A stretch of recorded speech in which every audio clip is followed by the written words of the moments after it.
Hey guys, Benson H. Bird Shell, Michaels, Tia. Hey, look at MonkieMar. I got a twin in the chat. Too iconic next to me. Hey, Angel Girl.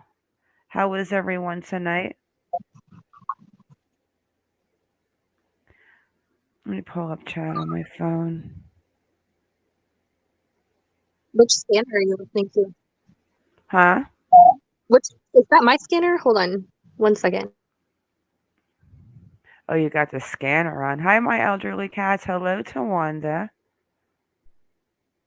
How are you?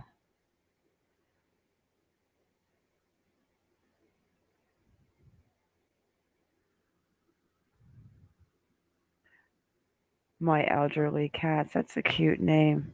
I love that name.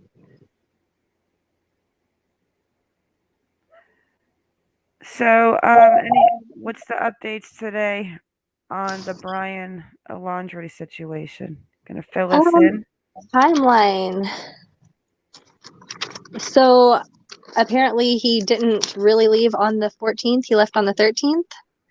But I actually have questions about it because I thought when the FBI took the footage from AT&T that it was from the 14th. So I'm still a little blurry on exactly what's happening there.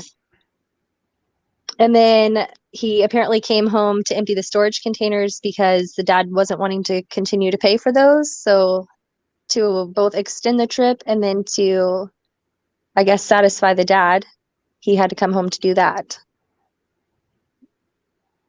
Did you hear any more? No, Hummingbird's gonna come up in a few. Hummingbird has definitely been on top of this. The only thing that I have heard from today is they were definitely going over the interview with Cassie and her husband a lot, which I'm just That's really not. I kind of just want to give her a break. So that's what I got too. Brian flew home to Tampa from SLC 817, returns on the 23rd to rejoin Gabby. To my knowledge, Brian and Gabby paid for the flights as they were sharing expenses. Brian flew home to obtain some items and empty and close the storage unit to save money as they contemplated extending the road trip. But I always thought the road trip was going to end in Oregon, and then they didn't know how long they were going to be there. I just feel like it's more trying to cover up after the fact. Hey, Mercedes girl. Patty H. Hi, Georgie. Hey, okay. So, and then we know that dog was out looking last night, and he got all scratched up and torn up. He's going to need a vacation after this.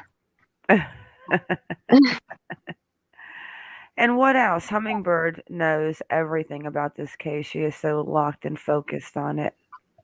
Come See up. what else I got. The only thing that I got new, or I got a couple of, it was actually in the Discord back in the room, in Gabby Petito's room, and it was showing how Brian was coming back to Florida. Let's see, it was something here.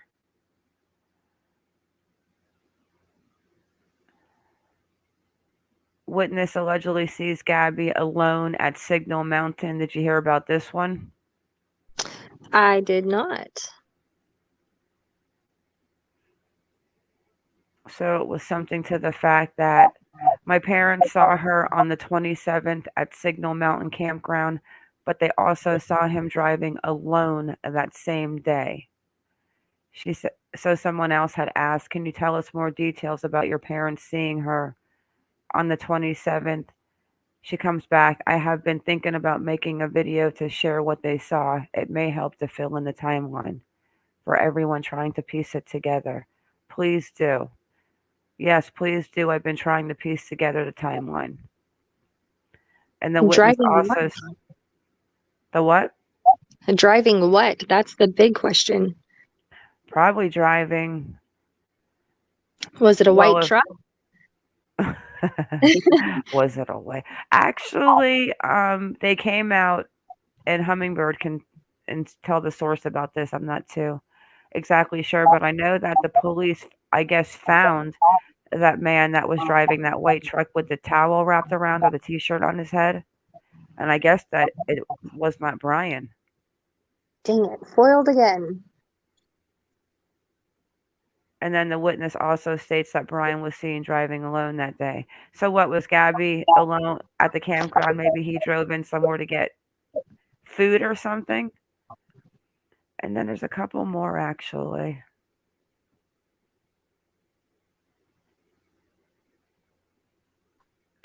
Witness says Brian hitchhiked from near Jackson to Spread Creek.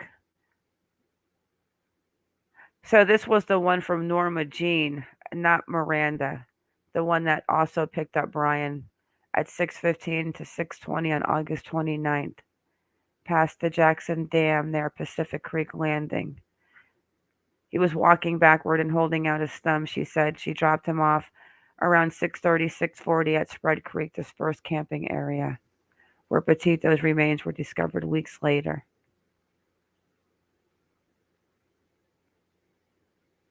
And then there was this one.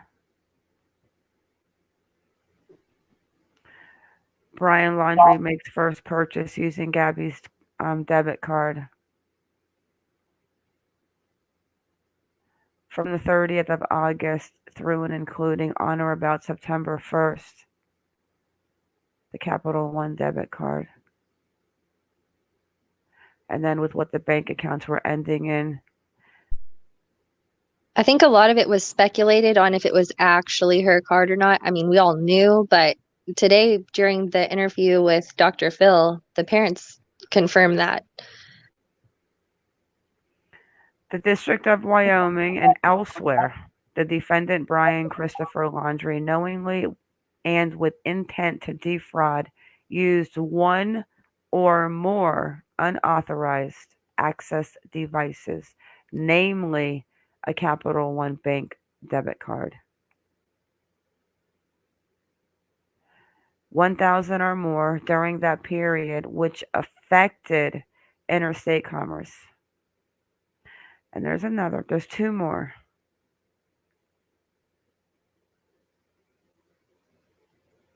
August 31st, Brian Laundrie allegedly makes purchase at Cassie's in Benton, Illinois.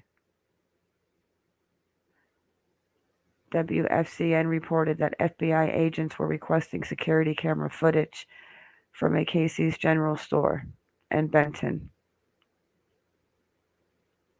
And then there is the one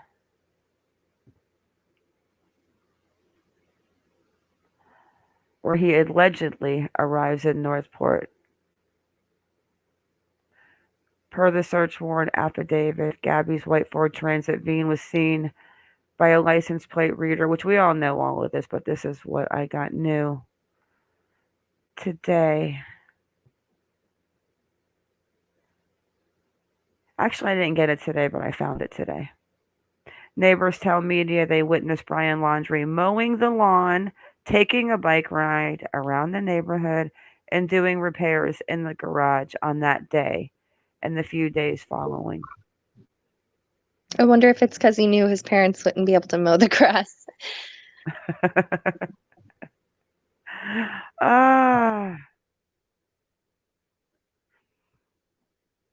So Hummingbird knows. What else Hummingbird happened? She knows a lot about the dog's search last night. Oh, here she comes. Here we go. Hello, Miss Hummingbird. Hola, señorita. Tell us what you know, because you are like the mad researcher. Hummingbird actually did a TikTok video, and she got 1 million views on it. Yes, ma'am. Miss J's Tiki-Taki. Okay, so you know the Okay, I'm gonna mic down so I can listen to you. And you too. Well, Iconic and you, because Iconic was on top of it today. We were like watching that helicopter that was like flying around, and we knew that the park. Helicopters out circling. But how many of them were in the right areas? That's the question. Well, the one that I showed you with the black dot, and then it came back out the sheriff. That was right on the edge of that Mika. How do you say that park? Bianca? The park was temporarily closed today as well. Okay, I'm gonna mic down so you guys could talk because you guys know a lot more than I You go do. ahead. I'll jump in if you miss anything that I might know, but I'm gonna listen too. So, the attorney came out with two statements today because of Cassie's interview with JLR in front of her house, and then she went on Good Morning America again. So the attorney came out and said for sure he flew in on the 17th to help with the storage locker and to grab some things because they were considering extending the trip, and flew back to Gabby on the 23rd. Which had all been rumored up until this point. We'd all heard that that's what happened, but nobody would ever confirm it, for facts, not even, Petey or nobody. Right. Then the second one that got to me was now all of a sudden they're changing the date after talking to FBI. Um, that supposedly he went hiking on the 13th, okay, instead of the 14th. So Monday instead of Tuesday. Okay, but on the 13th, the attorney had previously said that that's the last time that he talked to him. He physically talked to him on the phone, and he knows that he was at home with his parents. Okay.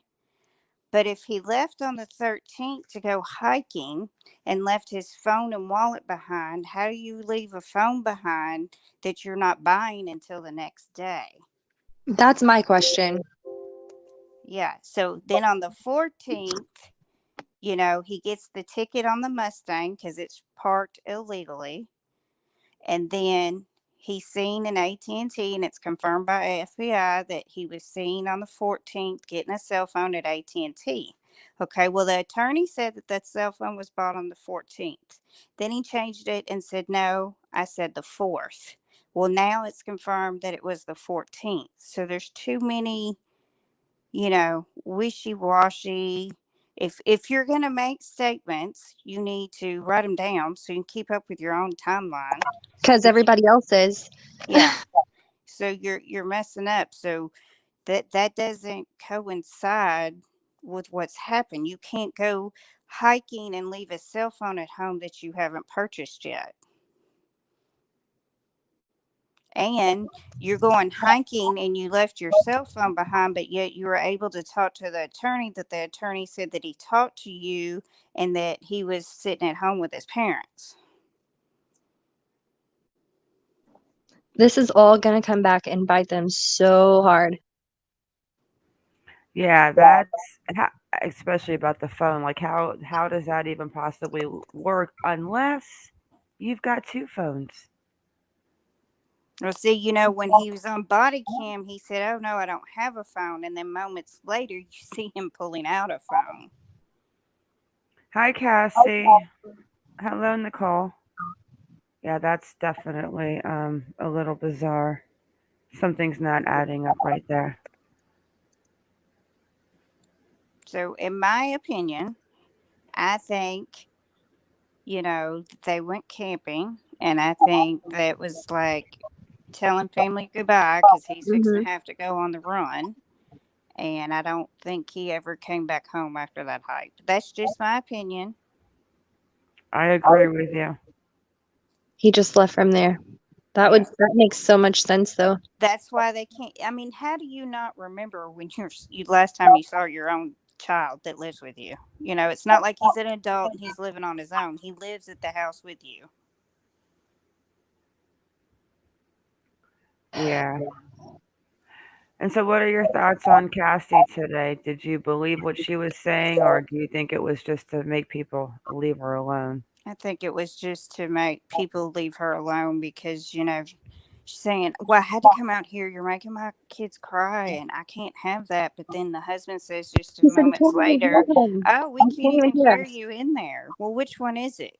And are your kids upset or you can't hear us? Which, look, I don't agree with with going in there and doing that, especially when they have small kids, that's not my thing. But I'm not dogging anybody that does it. To each their own.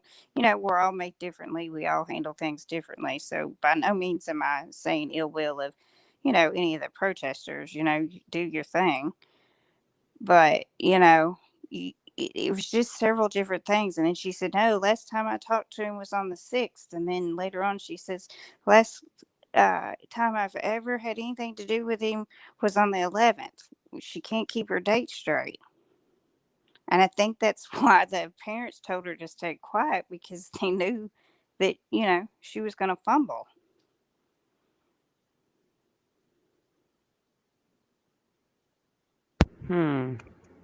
Tawanda says, I swear he's held up in someone's home close by.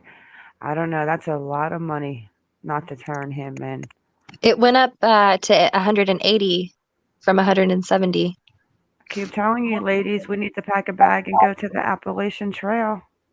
Okay, did you show them those pictures from the beach Let me get that I those sent to pictures. you? Yeah, since you were talking about it, just for everybody to see. Yeah, let me go ahead and put them in my folder. Oh, hello, pictures. And these pictures were taken On the camping after trip on the 6th. Gabby's gone. Yeah, after he came home on the 1st, Van and no Gabby, and Mama moved reservations from 2 people to 3, which I want to know how she knew to change it just to 3 and not 4, but that's beside the point. And And that smile, what a little shit.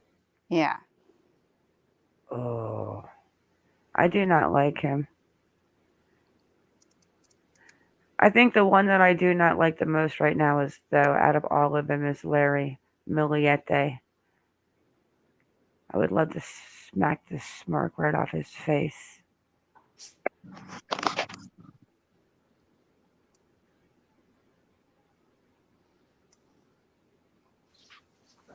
What are the pictures of the beach from?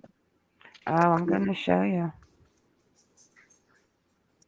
We're going to look right and then now. you're going to tell me that Aunt Gabby was their, their everything. They love her dearly, but they're not going to ask where Aunt Gabby is. So y'all, because all of them are swearing that they didn't talk about. There was no discussion of Gabby. I think the whole we want them to be able to talk to him again and stuff. Like, I don't know. If it were my brother, I wouldn't want my kids to have any sort of future relationship with that. That would be the furthest thing from my mind. Look at him. How are you even having a, like, how are you, how could you even, oh my gosh, you know what? That's from when he returned? From when Yes. he, Oh, no, no, no. so Hummingbird, this was when they were there from the 6th to the 8th is what This you were was on saying. the 6th. Because Okay. you only went there that day, I think from 2 to 8. I remember the end time was 8. She said they had dinner and did s'mores. Oh, my heart's in my throat. That guy should not be around those children. How is he smiling like that?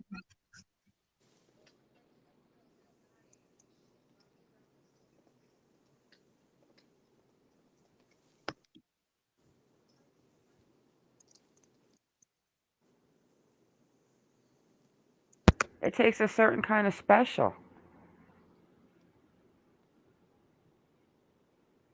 Well, I mean, I could see him coming home and him saying whatever, he came home early, they got in a fight or whatever, and then believing it, because of past instance.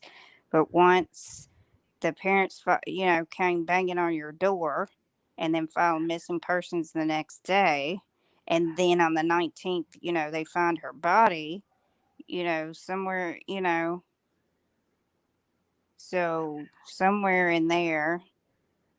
I wonder How if are he you had any not marks. discussing with him, hey, what's going on? Something's up now,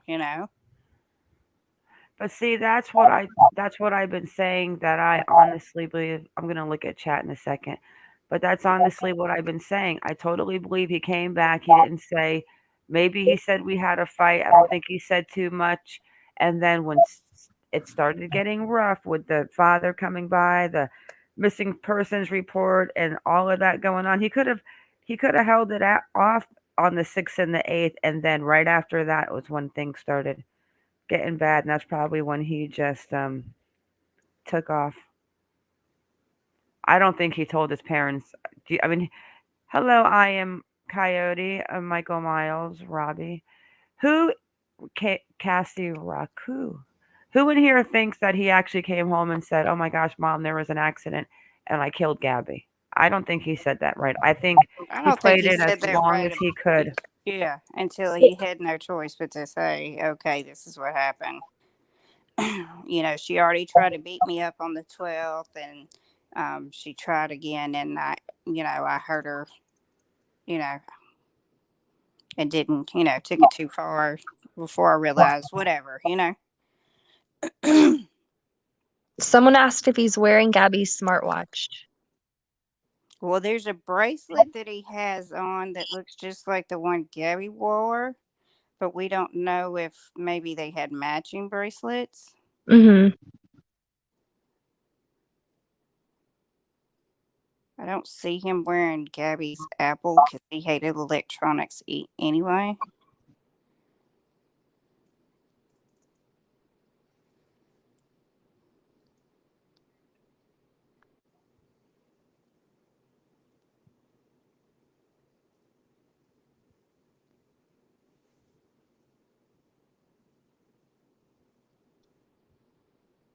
Yeah, Ooh, those pictures are so. Coyote says she doesn't think that he verbalized he hurt Gabby.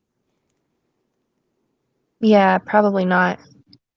Yolanda, that's what I was saying. That they probably said, "Oh, we got in a fight." She went back to New York, to spend time with her family. But then when she came up missing, what do you say then? What do you tell your parents then? I just wonder if he had any marks on him that they would have saw and maybe not at the moment realized what they were, but then once stuff started coming to light, maybe it's dawned on them like, oh my gosh. I don't picture her not putting up some sort of fight because he had marks on him just from that day alone. Well, see, that's another funny thing. We took a picture of him when he first turned to the second cop on scene on the 12th, and you can't see any of those scratches on his face. But then once he gets out of the van and comes around, then you see the marks on his face. Mm, I could see that happening. I mean, I'm not saying that's what's happened. It could be the angle that we can't see him, but you'd think you would still, see something. Um, Robbie, the FBI has not confirmed what they have of Gabby. So the last we heard, they didn't even have her phone.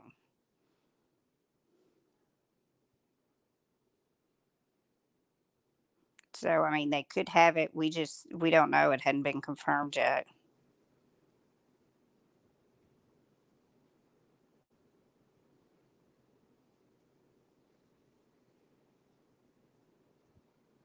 Oh, go back to the picture. Cassie Rock said she thought she saw marks on his eyes.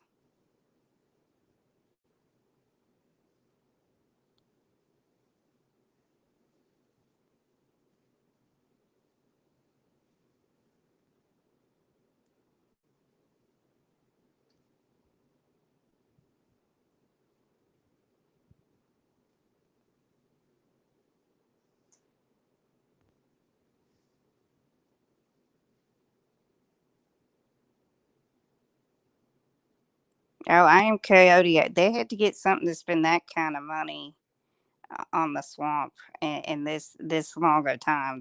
I mean, they're not in there just because the parents said that that's where he went. There's no way. Oh, you can't see his eyes good because of the shadow of the hat.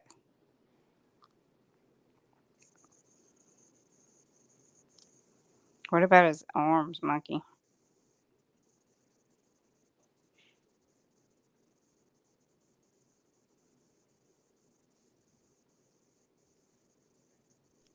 I wonder why he's wearing a hat. Is he covering up something under that? He wears hats a lot because he's bald. True. But I mean, That kind of looks like 2 bruises, huh? On his forearm. Shell, you know I'm going to beat you down, and I have to be good because I'm up on Monkie's panel. And then, but you could come over here to his elbow, this little boy, and say that he's bruised too. I Yes, it think could it's be just just fighting. I think it's the way that the camera took the pictures. Because then you And would say his leg is bruised, the little boy's knees bruised, yeah, it could be. and then And it looks like his something neck's else all that bruised. bothers me too is that they won't give Gabby stuff back to the Petitos. They're refusing to give her stuff back to them. that's just cruel Why How could is you do that? that? because they're selfish.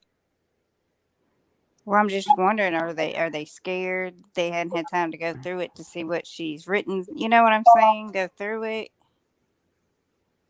I don't know. I couldn't do that to parents and say, no, sorry, I know it's your daughter's stuff, but you're not getting it. The So are you parents are, saying I that am livid. those belongings do not belong to the dirty laundry? So why can't Gabby's parents file an order with the court saying that we want our daughter's stuff out of there? Hey, they could be, and they just haven't announced it. Exactly. I don't want to get sad and watch the Dr. Phil show again. It's just the mom breaks my heart.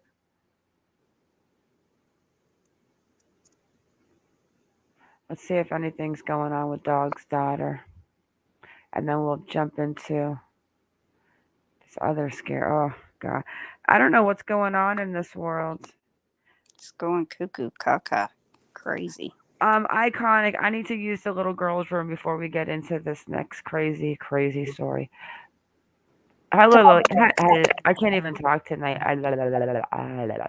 Hello, Yolanda. Robbie That was weird. Page. My lights just. Oh, I'll play a clip of it, and then I'll go ahead and use the little girl's room. Absolutely. Okay, well, I did my D's. I'm going to go back down and chat and drop links and stuff, babe. All right, Have a good this is only 4 minutes. All right, I'll be in the chat, babe. All right, baby. All right, let me.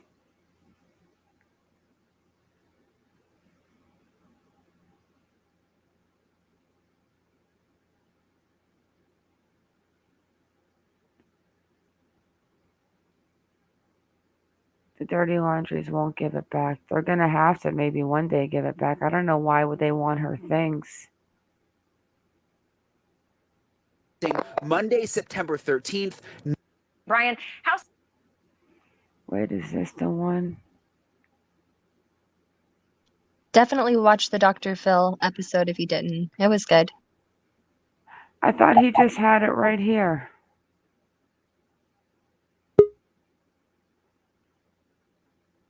Hummingbird's coming up. Hey, I forgot to say, you can't play Dr. Phil. He's bad about striking, and you'll be down for a few days.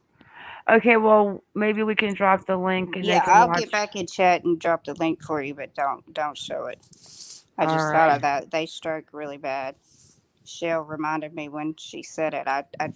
That's they got Laura one time. Okay, I'm going back in chat. All right, hun. Thanks. Okay, so we're not gonna play Dr. Phil. Dr. Phil. I Try. didn't Oh, watch that FBI agent Beneath for very long. Did you watch her? no, we can play her in 1 second. Let me just see if Lisa's got anything about Dog.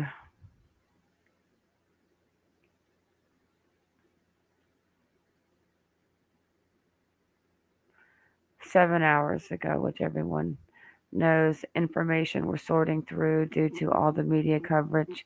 We had to let things cool down and allow the real leads to come back in.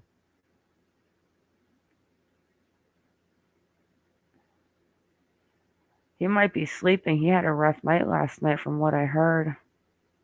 He looked tired. It's been a long couple of weeks. Let's see what Shelby has new. 1 hour ago. So that's basically just going to talk about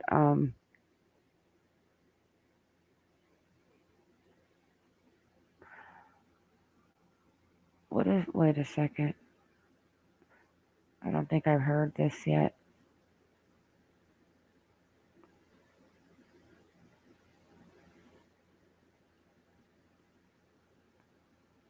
What does that say? TikTok user once upon a time.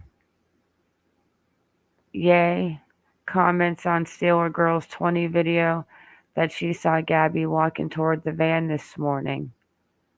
828 IG user Ryan Burke 11 states he saw GP's van at 2130 in Lapine Meadows Trailhead, unoccupied.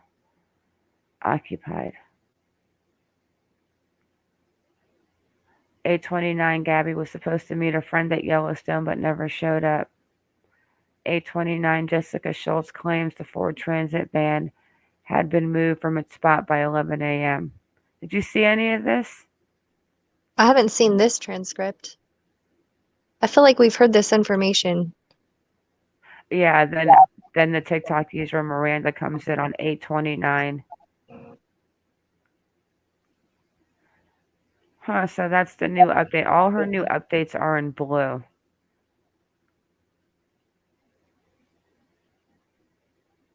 But she definitely breaks down the timeline. Like she is. Oh, let's Some see what people this seem to says. not believe the TikTokers. I kind of do, though. I mean, I don't know. They seem credible to me. Let me see what this says. They haven't released the cause of death, and if you ask me, that's because a lot of times whenever somebody is a suspect, they want to hear the suspect say certain words or admit to certain things that only they would know. So releasing so much, anybody who wants to take credit, and I know that sounds dumb, but some people want to take credit for things. So we just we wait for that to come out later. Well, she's covering something underneath that select all and comment.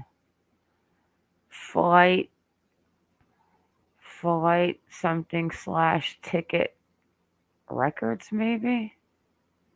Flight purchase ticket records. Cassie confirms this trip, stating she saw him during this time. Laundrie's attorney also confirms this trip on 10/5 text.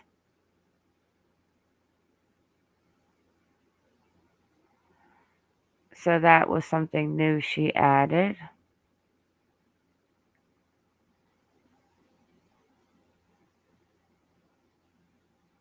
And then nothing else was new on the other ones.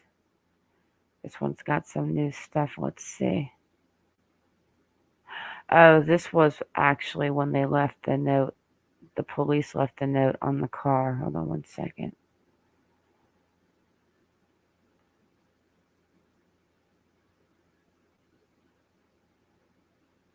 Police left the notice on Laundrie's Mustang on 9/14. And then on the 15th is when the Laundries brought back the Mustang. But we know that.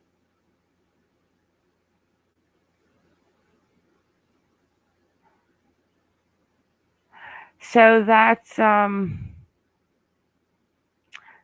new timeline that Shelby Trin Simonson put out. Let me drop her Twitter. I think she is on top of everything. That's good though, because it helps whenever this kind of stuff comes up and there's questions with the timeline. Which you Yeah, would think the lawyer would get that part straight at least. yeah, she's good. Okay, so Sean Paul. Oh, here's what I'm going to do. I'm going to use the little girl's room real quick before we get into the Missouri situation. Sounds good. But if you could tell them about the messages we left for Kylan's father today. I'll be back in 2 minutes. So we are trying to get in touch with Kylan and Crystal. Well, Kylan's dad. I think she's already spoken to him once. But we kind of just want to make sure that we kind of have some of the details straight. And then we have some extra questions like, have they looked into the whole escapee situation, which I'm sure they have, but if they haven't, we just want to make sure because that's still bothering us. We found him on Facebook, so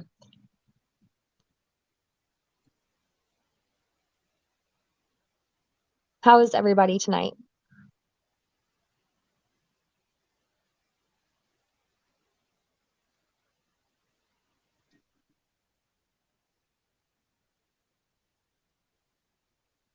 Hold on, I'm just flipping back in my notebook.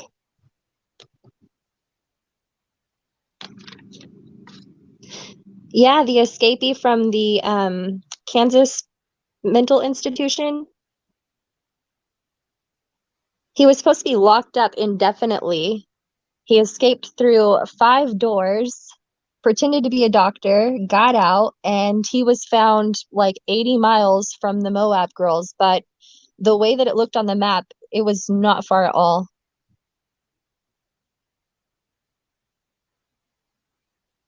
And he was locked up because of SA. So being how the girls were found, it's too much of a coincidence. And we're hoping that maybe he might come up and talk potentially. Should we show them a recap of that from last night with the mapping out? Absolutely, it's very helpful. And then we'll get into this. Why do I keep forgetting her name? Cassidy Rainwater? Right, Cassidy Rainwater. Okay. That one's bizarre too. Oh my goodness. Not only that, but when Matt told me today about Echo Lloyd maybe being connected to it, I was like, no, because another one that was missing and never been found from that area also is Erica Thompson, and that's MJ Russo's mom. It's crazy how everything just starts to kind of unfold the deeper you look. Okay, let me pull up his picture, this creeper.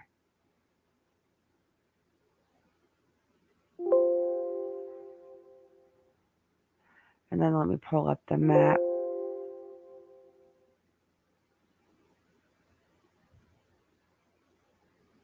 Did I pull up? I pulled up the mental hospital. I probably got to be checked in.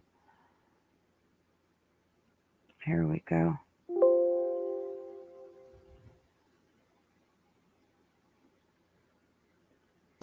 In good old Larned. Okay. So this man. Okay, you can tell him the story now that I've got his picture so they can put a face whoever Okay, didn't so see him. the picture on the left is him making his grand escape from the mental institution. Now notice, if you're looking at him on the right, he doesn't look like normal by any means, but he doesn't look psycho. But if you look on the left, just look at his haircut, okay? Just keep that in mind, because for me, Like a Waldo. It's like almost like a haircut from the three. Were those guys named Tom, Mo, and Larry? Larry, Curly, and Mo. Yeah, them. Yeah. That's what he has, the haircut, like the guy with the black hair. I'm not trying to be mean, but I mean. So anyway, he escaped Apparently, he got his hands on a motorcycle and hitched his little butt over to Utah. And the police found him roughly 7 days ago. Yeah, 7 days ago, camping 80 miles from where they found. Is that right? 80 miles from where they About found. it's between it's like kind of through the mountain back road, so it's about If between that's if you 60 take to the 80 road. miles. But I think if you were to just walk up, it looks like you could just cut through Yeah, almost. I'm going to show the map. Yeah, you can definitely cut through. I mean, So if you have that's a motorcycle, it wouldn't be anything to ride through the woods. So this is the motorcycle that he stole and took from Kansas to Utah. Hmm. But remember too, for some reason the cops knew that they were going to Utah. He was going there. And here's this picture. He looks like a fun guy. I don't know which one he looks like when he was taken to the mental hospital, but that's him. So they captured him. And here, this is mind-blowing. Crystal and Kylan were found right here at LaSalle Mountain Loop Road. Creeper Boy was arrested right here in Torrey, which is 60 miles, 80 miles, like between 60 and 100 miles. I don't know if he's murdered before. It's said that he's so dangerous that he can never be released, pretty much. And he is a violent SA offender. So, and then the way that the girls were found, it kind of lines up. But even though we don't think he has anything to do with Morgan is just right north of where he was. Morgan Session was taken right here. Eagle Mountain area. And that was Sarah. only 11 days or 12 days ago now. Mm-hmm. Keep in mind, he went missing or he got arrested 7 days ago. But again, I don't think there's any relation. It's just so bizarre. Well, there could be a relationship to the girls at the campground.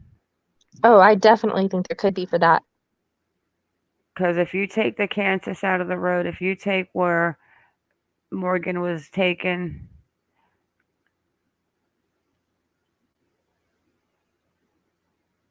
it's a 53-hour walk. It would have to go 161 miles because he would have to come up. But he's probably driving the motorcycle he stole. It wouldn't be anything to make that trip if he had nothing else to do. And if you've been locked in a mental institution and, I mean, you're going to go looking for whatever your fix is. So, I mean, I just think I don't believe in coincidences. Yeah, it's very close. And who knows that he's not one that he could actually hike through mountains. Who knows? But yeah, they probably know about it. The fact that he was there and the girls were murdered. I'm sure they know now that they arrested him 7 days ago in the area. Maybe looking into it, but that's just what a coincidence. And then to think that right here in Moab is where all of it went down with Brian and Gabby having the fight. That's like the triangle of doom. Yep, and the girls being found down here. Measure distance to Moab. You're looking at just 9 miles.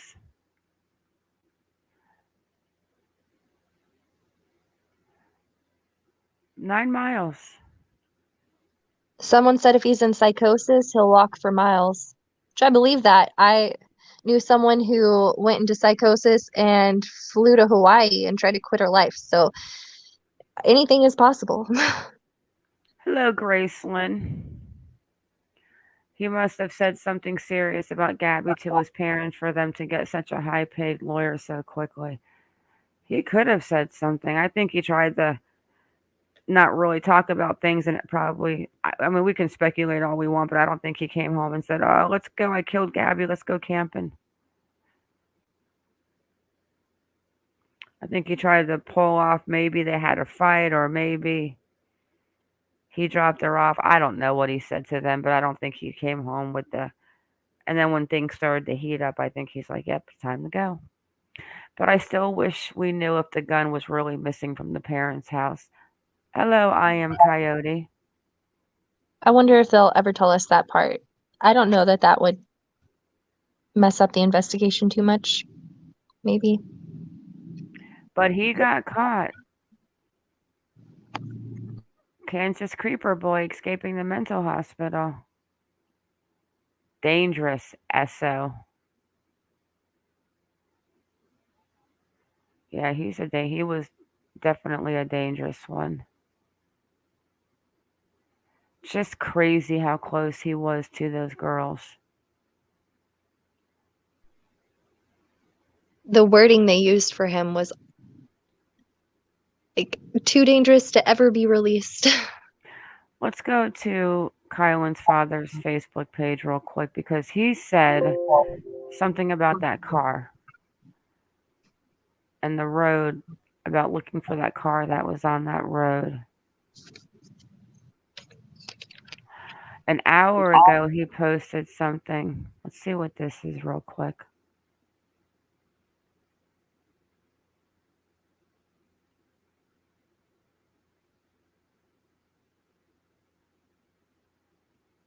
Who killed Kylan and Crystal Turner? Let me see what second was I just looking at. I think by now, 7 days after the fact, I think if it was that creeper guy, they probably would have known something considering what the father said earlier about the girls being AR'd. That just blew me away. I really hope maybe there's some DNA or something they could find to help.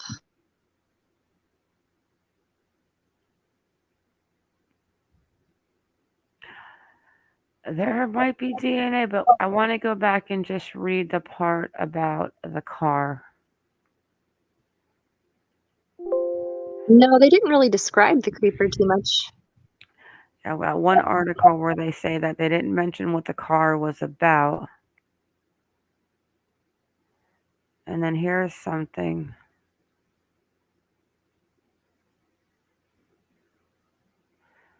We'll go look at that in a second. 10 minutes. Yeah, I'm still really curious about the man.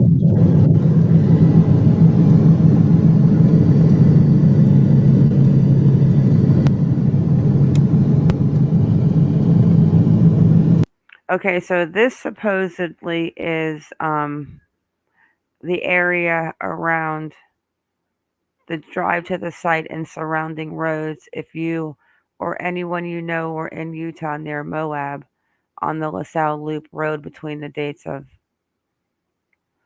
August 11th to the 17th, please review this video and see if you have. Okay, so, oh yeah. Oh, and there's the road again. The crime scene is off FR 4651. Okay, let's watch this.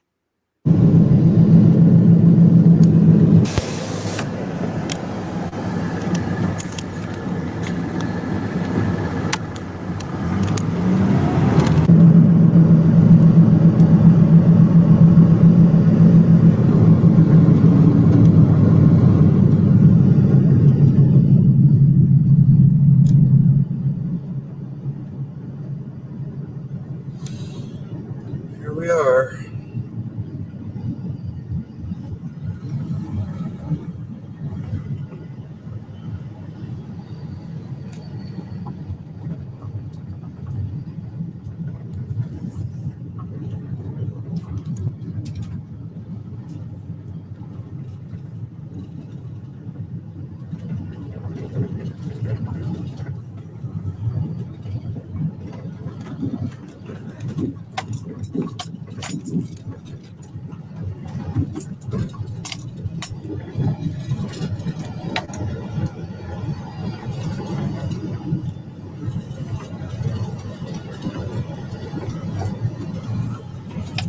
SMS from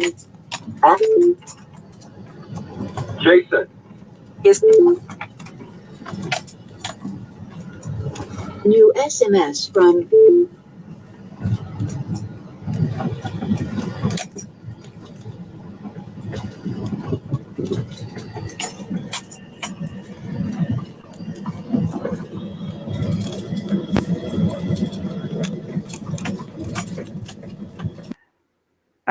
Is this like their tent and everything? I'm gonna cry, but that really is a beautiful view, those mountains.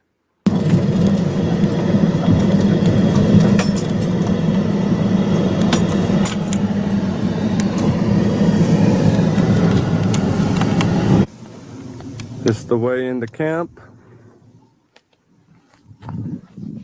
This is the turn in the road where ATVs, UTVs would continue on dirt bikes.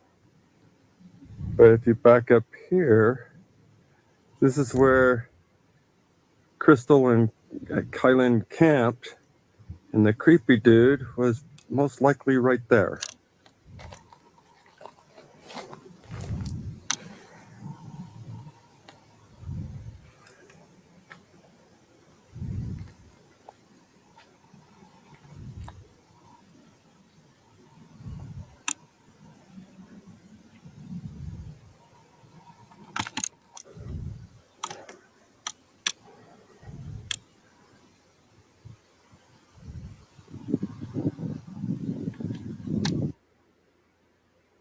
Oh, sorry, guys.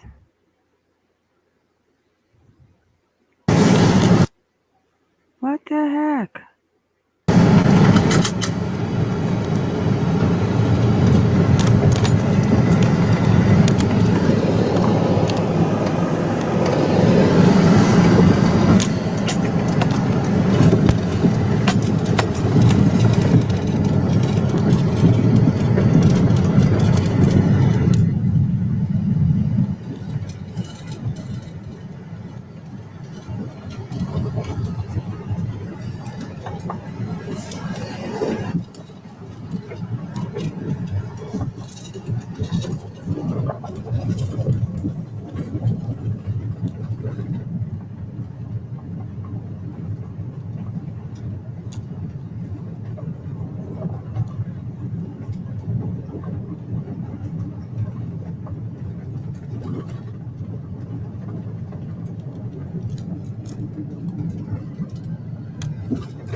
Why on God's earth, honestly, would two girls camp out in a place like this? I would be scared out of my mind. It looks like a horror movie. I mean, at nighttime, Right? I can't imagine. Also, can we remember to keep this dad in our prayers? Because this is the second tragedy like this that he's gone through, and I cannot even imagine dealing with it once, but twice. Oh my gosh. Yes. Kylan and them, she lost her brother 6 years ago to a homicide. His name was Mayoke. He had a really cool name. His father's been through hell. Hello, Gritty Gabby. Hello, I just saw somebody. GB. Hello, GB. I would never. I mean, maybe with, guys, guns. I don't know, I'd be afraid of aliens. Couple of mean roosters. That goes back to camp. This goes west from camp. I mean, and nothing for nothing, but when you think about it, he could have taken them anywhere. Look at this land. But he didn't. He just left them right there at the campground.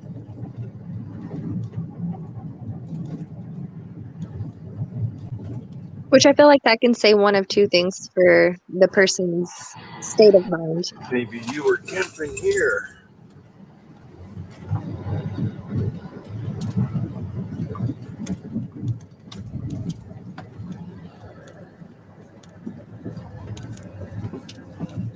Where on God's earth was there a wedding that was a gunshot away unless they actually just got married out at a campground?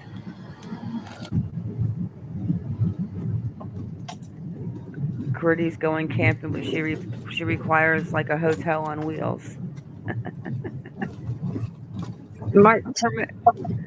Primitive camping, Gritty. You're gonna have to bring a shovel and go dig a hole. Look at how beautiful that is, though. Look at those mountains.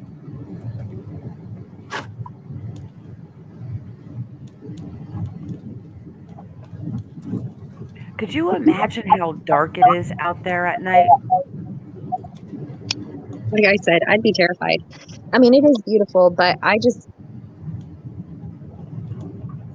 if there were an emergency, you are in the middle of nowhere. Who are you going to call?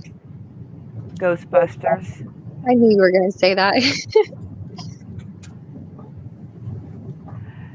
I mean, if you're in an RV, it's one thing, but this guy needs to start talking more. He's like not saying anything. I wanted to see if he was going to show the road where the father is saying that the car was parked, where people saw it. But how would people see it if he still has no description? But I guess if you saw anyone out there, it would probably be pretty rare that it might stick out in your mind.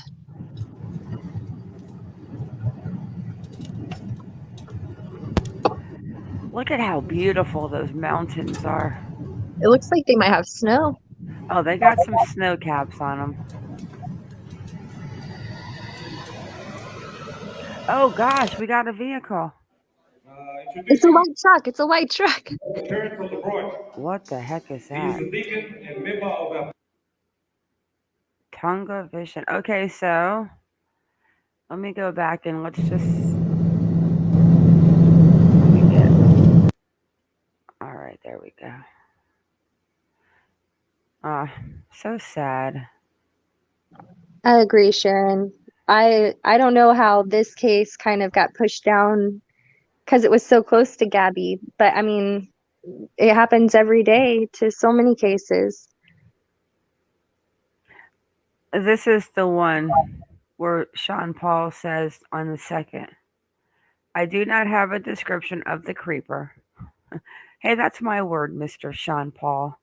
And I do not have a description of the vehicle, but I can say this. The girls told a friend the creeper came back in his car with more clothes and food, so they definitely had to move. Well, that would really contradict motorcycle man, escapee, sociopath, because where would he go get more clothes and stuff from unless he's robbing people? Well, also that guy had a car, so I'm wondering, could he have gotten a car? Well, we were gonna go look and see if there's any reports of stolen cars, but then it says, understand the car is our clue. Who saw a car on FR 4651 Check dash cams. Think, please. They did not say a van. They did not say a truck. They said a car. Think about a car. Please help me. Please help us. Google it with maps and look at the country road. The car we want was parked on country road. And I'm sure I would really have to hope. Let me just see if anything comes up with that. Because you would really have to hope that that guy should have showed us in the video where the car was parked. You know? I wish we just even knew a color. Maybe he meant state road. There's no FR road. Hold on a second. It could be FM. Yeah, I don't see a road.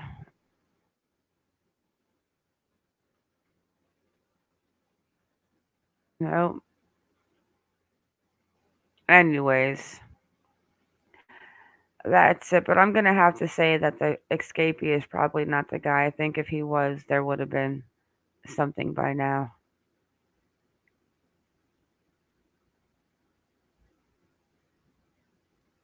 And here's something else about the wedding. Cindy Sue, which was the one who found them, said something important. There was a window overlooking the campsite where the wedding was held. So if there's a window, then it was a building. Now authorities are saying that those 100 people are saying that they didn't see or hear anything. Well, those 100 people were never informed that the girls were murdered right under their noses. I wonder if it was that big brown building that he passed by. It could have been. He says it makes no sense whatsoever why 100 people within a shout away from the girls' campsite have not been questioned. One of them must have heard screams or gunshots. It's probably even on video cameras. And I know they handed over a list ready and willing to cooperate, but nobody wanted the information. And this is the girl who got back to me today. Oh, she and did get said, back to you. Sweet. Yeah, she did. Yep, she said she was going to make sure that Sean Paul got the message. And it's not a sister, and he's not her father. He's just a good friend.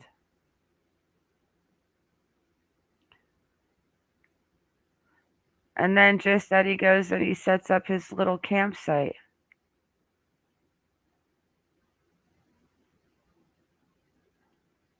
Looking for his child. His murderer. Here's his little table at his little picnic that he gets. And his little clue box with the sunflowers that they loved. That's what he does. Yeah, it would be really nice to come together for him. He needs all the help he can get. Get any more clues today or tomorrow on who murdered them, he's gonna call it quits. Well, good luck, brother. He's got 30 clues already, though, so that's good. He's turned them all in. Wow, 30 clues. Okay. That's heartbreaking. It is heartbreaking.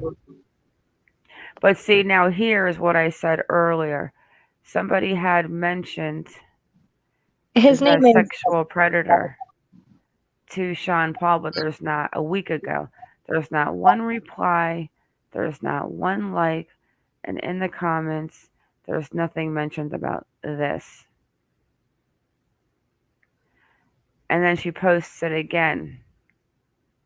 And then she posts it here to Carla. And there's no response to it.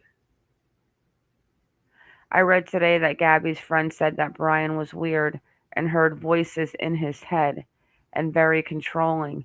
Made me think of what was said about a weird man being around the girls. It wasn't Brian. And this is the one who found them, Cindy Sue.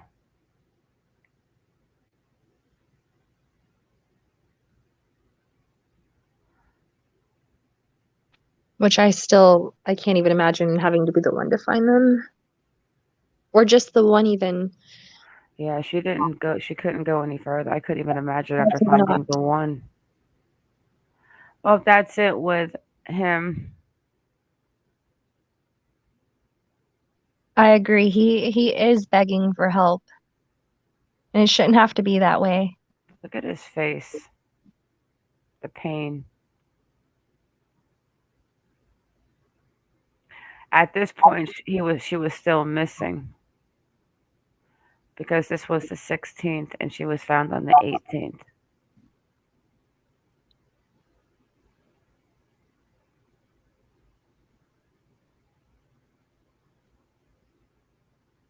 And then here, I don't know who Patrick Schultz is, maybe. I don't know. But they posted a picture of Gabby and shithead.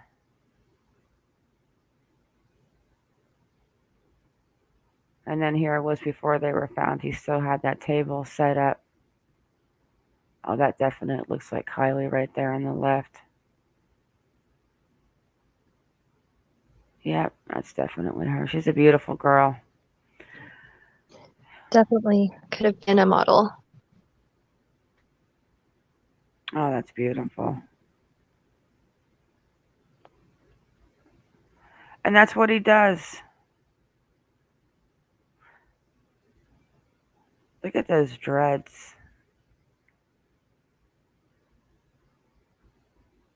All right, guys. Let me check comments. Gritty Gabby wants to know, do we know? That's a high hummingbird. Yes, we do. They were, the father said in a post that they were shot and they were essayed and that they were found apart from each other. And one was by the campground and one was off like in a little bit of water, like a little creek with like their part of their clothes missing. Like the pants were gone, the bottom parts. And shot to death.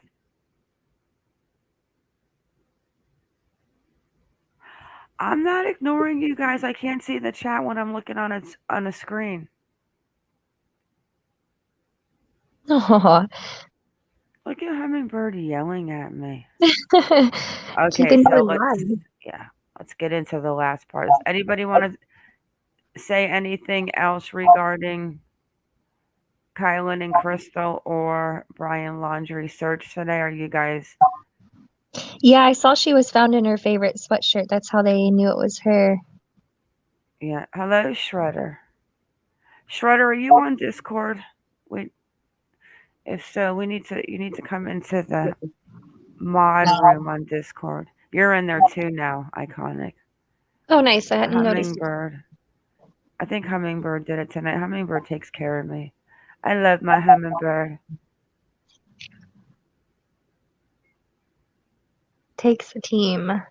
Okay, guys. So this next part that we're gonna talk about, I don't know if it's definitely gonna be. I would definitely consider this a trigger warning, huh? Mm-hmm. Very much. So, well, I don't know how to explain what kind of trigger warning it is. I don't know if I could even say it. There's not a lot of cases that go into this kind of issue. It's like a Jeffrey Dahmer situation, potentially. So Exactly. if that's too much, you might not want to listen.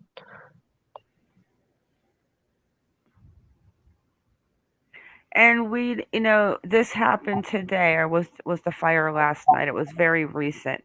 It was But a lot of you girls, or it was overnight, I guess. yes. But now a lot of people have heard of her. And we are speaking of the girl that the FBI received a picture of, a woman that was partially clothed in a cage,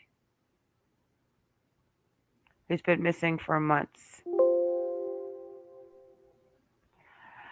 Ooh, this one's going to be hard, girl. Mm-hmm.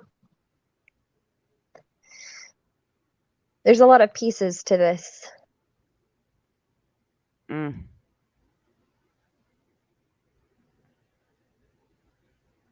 I think we'll go ahead and just watch the video first. Yeah, That's guys, a this great is idea. seriously, if you guys can't handle Buffalo Bill and Silence of the Lamb, you probably don't want to watch this. These two men are very, very sick.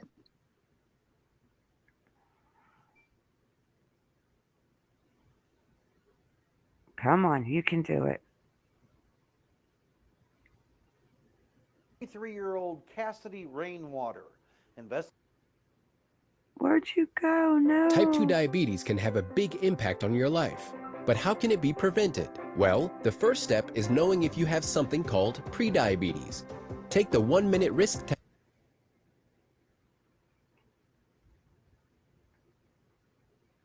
Be nice tonight.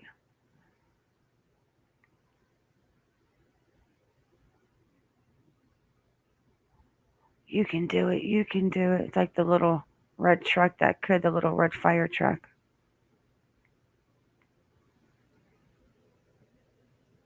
Come on. Come on.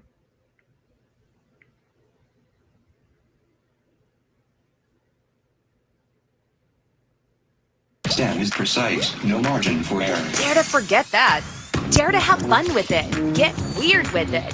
Dare to load their minds. Dare to explore. Dare to STEM. Learn more at She Can STEM. These are ramping up their search for 33-year-old Cassidy Rainwater.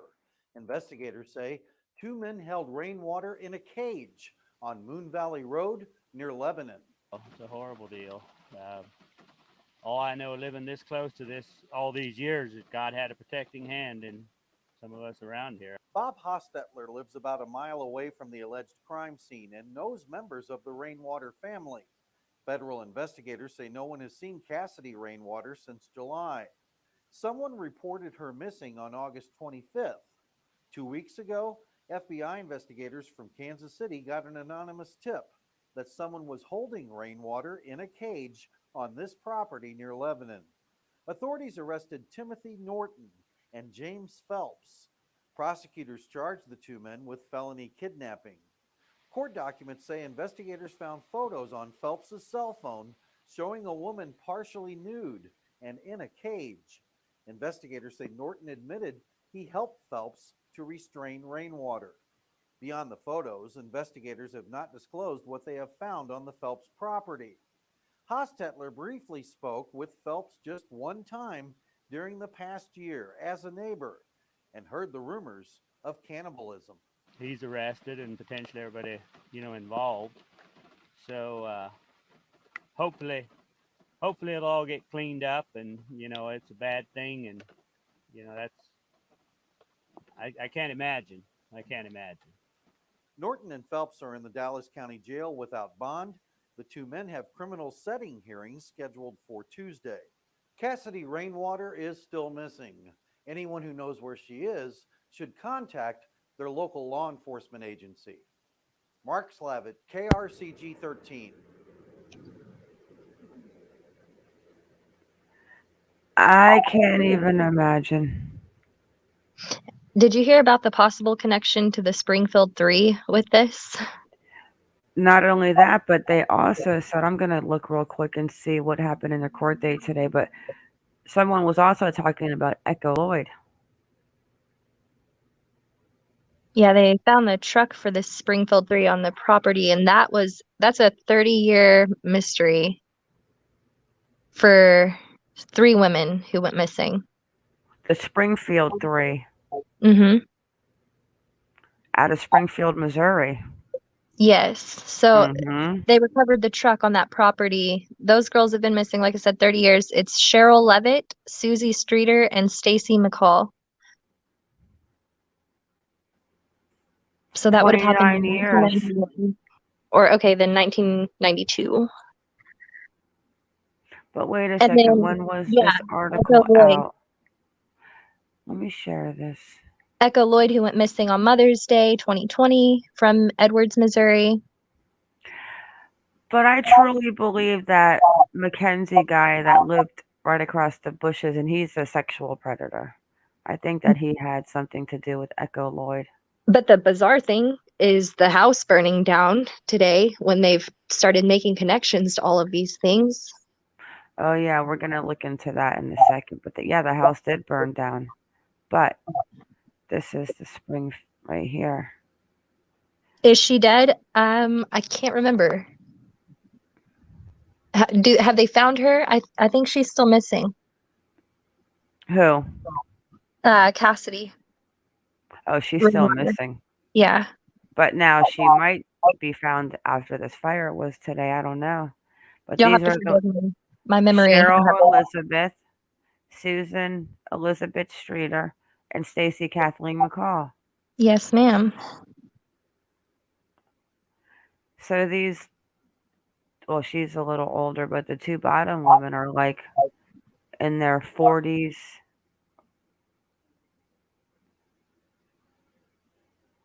But like they say, as the man progresses in age, they're still significantly younger than those guys are. So where is the story about them going into when they went to the truck? Because I know this story. I know it was like a graduation party, or they went. Hang on. I don't have their story pulled up. I just have the news article. It says June 7th, 1992. Susie Streeter, 19. Her mother, 47. And Stacy, 18, vanished without a trace from a home in central Springfield. A day that changed so many lives started with a celebration the day before. High school graduation for Stacy and Susie. Yep. It'll be really nice for them to get closure at least. Police say the two friends went to Susie's house after attending a few graduation parties. I expected them home that night, the next day, maybe a couple of days afterwards, said Janice McCall, Stacy's mother, in 2017 with the interview with KY3. Never in my wildest imagination did I ever think that it would be 25 years later and I would be saying Stacy's still missing. Nearly 3 decades. And 1,000 leads later, authorities still looking for the Springfield 3 cold case. So they believe they ended up at Cheryl's home after the graduation on Delmar Street. The front door of the house was left open. Family dog was left behind. Money, clothing, cars, keys, and other personal items left behind. No apparent signs of a struggle. So I'm trying to see where it says that they left. So they had a truck that went missing with them? Correct.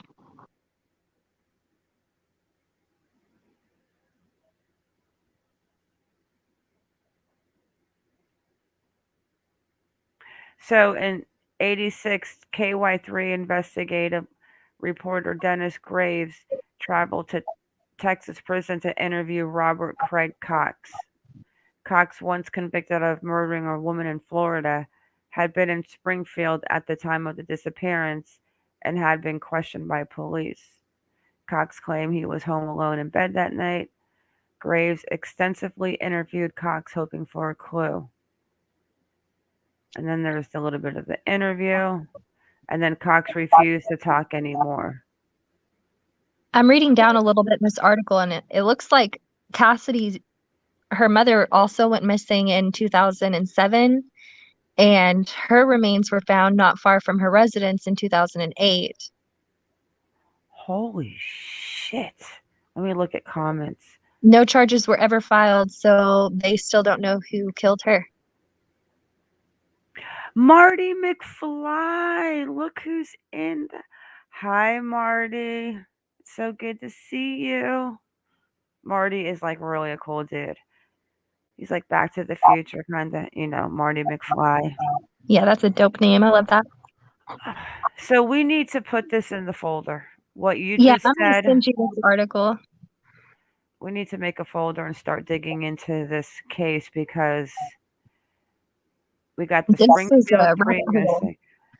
So where did you hear that the truck was found in there, in the yard of these two Let me go back to that portion. creepers right here? Look at these creepers.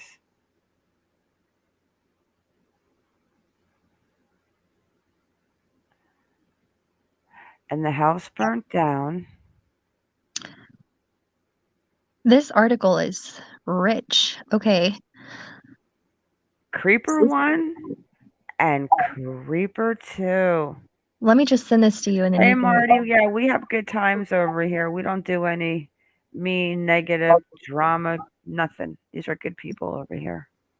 no time for that. The rules are simple. Be nice to each other. Don't bash anybody, except for like you can have healthy debates. And if you don't like someone, express your feelings, but you just don't have to be ugly.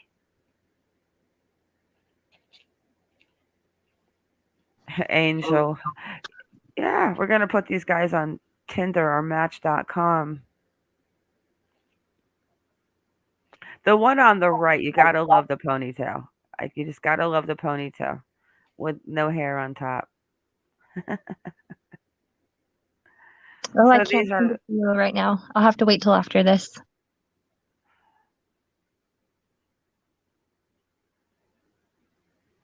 a lot of people are actually. Oh, here it is right here, actually. Warrant, 7 photos found of caged. So we have. Yeah, the picture is somewhere on the internet, so be warned that might be on here. Okay, so we have the truck, the 3 missing 3. Now we have Cassidy missing. The house burnt down, and now we have the 2 creepers. Let's watch this real quick. The 2 creepers in jail.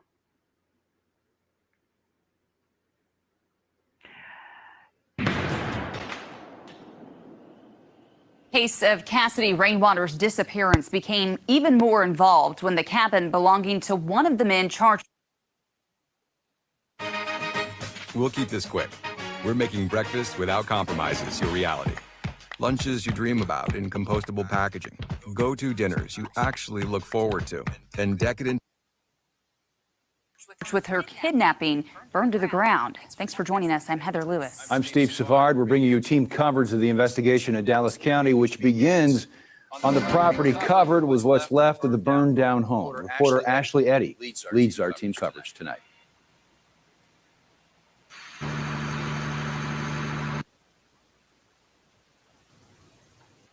This is what remains after the fire from Monday night.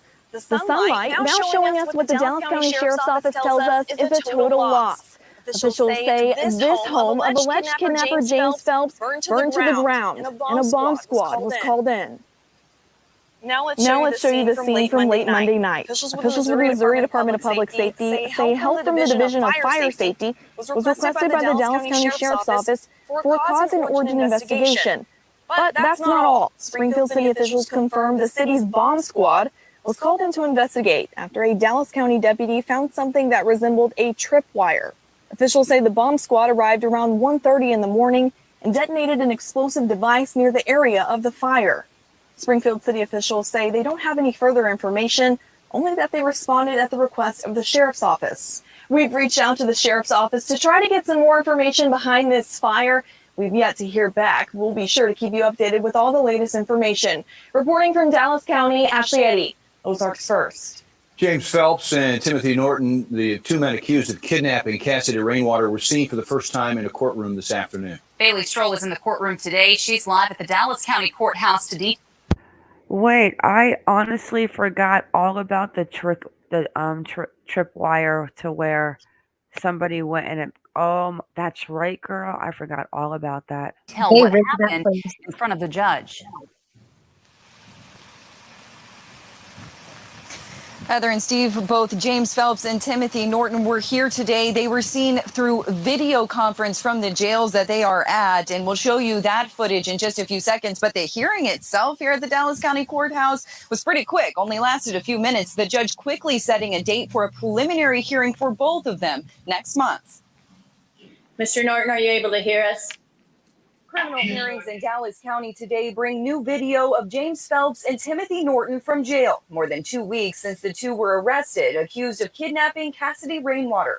Judge Lisa Henderson spoke with each of their public defenders this afternoon, with all agreeing to meet here again next month. Mr. Norton, we're setting your case for preliminary hearing on November 5th, and that will be at 9:30 a.m. We'll see you here in the courtroom on that date. That's all I have for you today, sir. Thank you. All right, thank you. Charging documents say Phelps and Norton were holding Cassidy Rainwater against her will at a property on Moon Valley Road near Wendyville. With no word on Cassidy's whereabouts, rumors coming from the tight-knit community are now spreading across county lines. I feel like they're kind of taking the story and running with it and maybe making it hyped up to more than what it really is. But I also feel like if law enforcement and others would give us more information, then maybe they wouldn't have to resort to that kind of filling in. Savannah Williams lives in Urbana. She says she moved to Dallas County to get away from violence in Kansas City. Everything was quiet, and I thought moving to the country was going to be the best fit. Now, I don't want to go back to the city, but I feel like I might have made a bad choice. Williams says a lack of information coming from authorities still investigating leads an entire community to speculate. And then all of a sudden, I'm hearing about a guy who's got women locked up and possible torture, and I don't understand what makes people get like that. That's all the information I have for everyone tonight. We do know that Phelps is currently being held here in the Dallas County Jail, and Norton is being held at the Greene County Jail in Springfield. And again, both will be back in court here at the Dallas County Courthouse on November 5th for a preliminary hearing.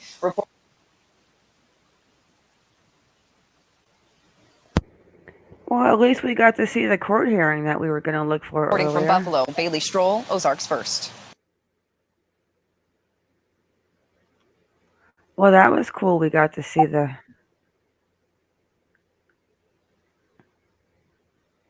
Crazy. Let's see what this one is real quick. Or is that the one that we are... It's on a different site. Let's see what this is real quick. Oh, yeah. You booked a cozy Verbo mountain cabin. I mean, it's almost like you have to wonder if that poor girl was actually in the fire. Well, I mean, they were clearly...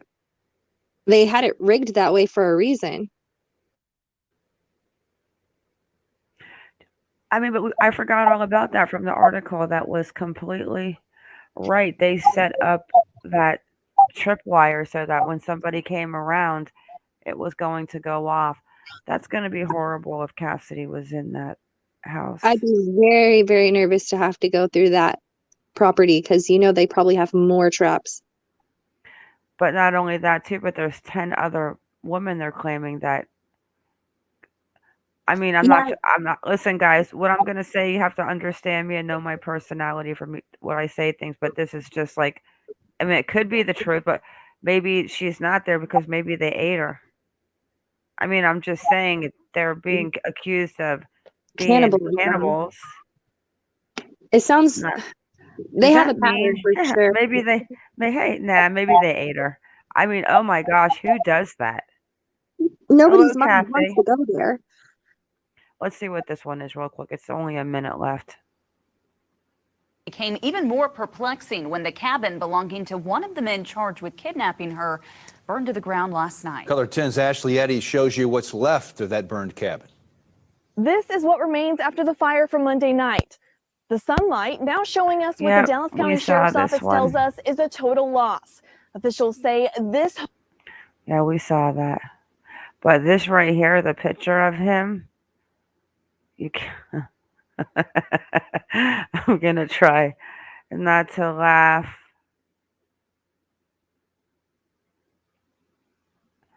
Yeah, this guy is definitely... That hair. Yeah. And it was, is this the one, is that Paul Phelps? That was on the news. Are you kidding? When the cops busted in to arrest them, they were eating human flesh. No joke, on the news. Oh, we're going to have to dig a little more into this case. Oh, I'm all in right now. It's piqued my interest all the way as of now. Let me show this picture for a fun laugh. Oh, nice. That's hot.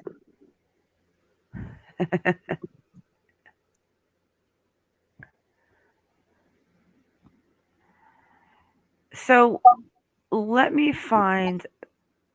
I'm going to look at comments in a second. Let me go see if I can find something else on these two. Has anyone seen the image of from the FBI supposedly of Cassidy in the cage? I could have swore I saw that. I'm gonna look real quick. Hold on. And then I'm trying to figure out, so where are these two?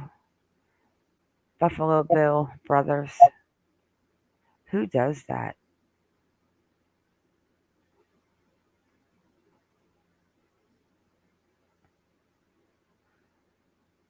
Strange. Some Arm & Hammer stuff right there. This is my new friend for Brian, Laundrie, right there. I want to get a little sticker made of Brian inside his mouth.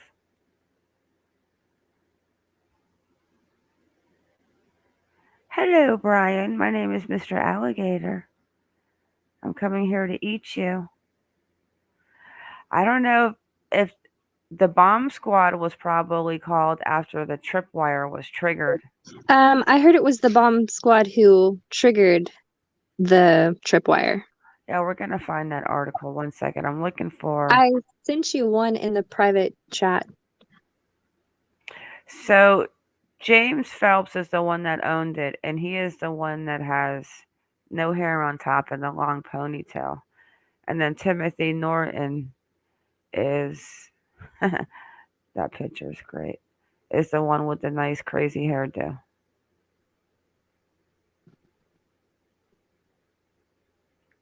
Metal cage or homemade wooden? I don't know if I know that. I got something else in here. 1 second.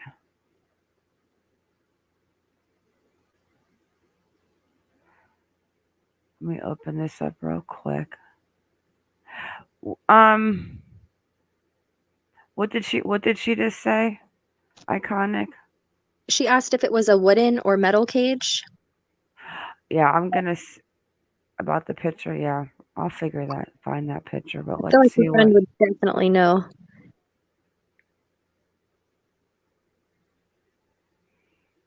Or let me share this.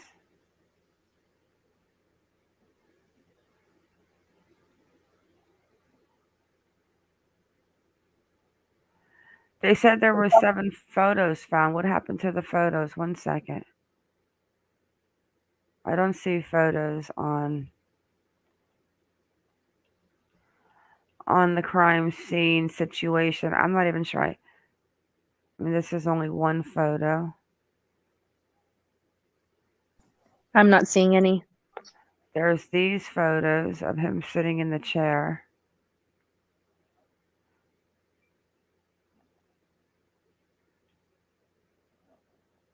Okay, so this is what.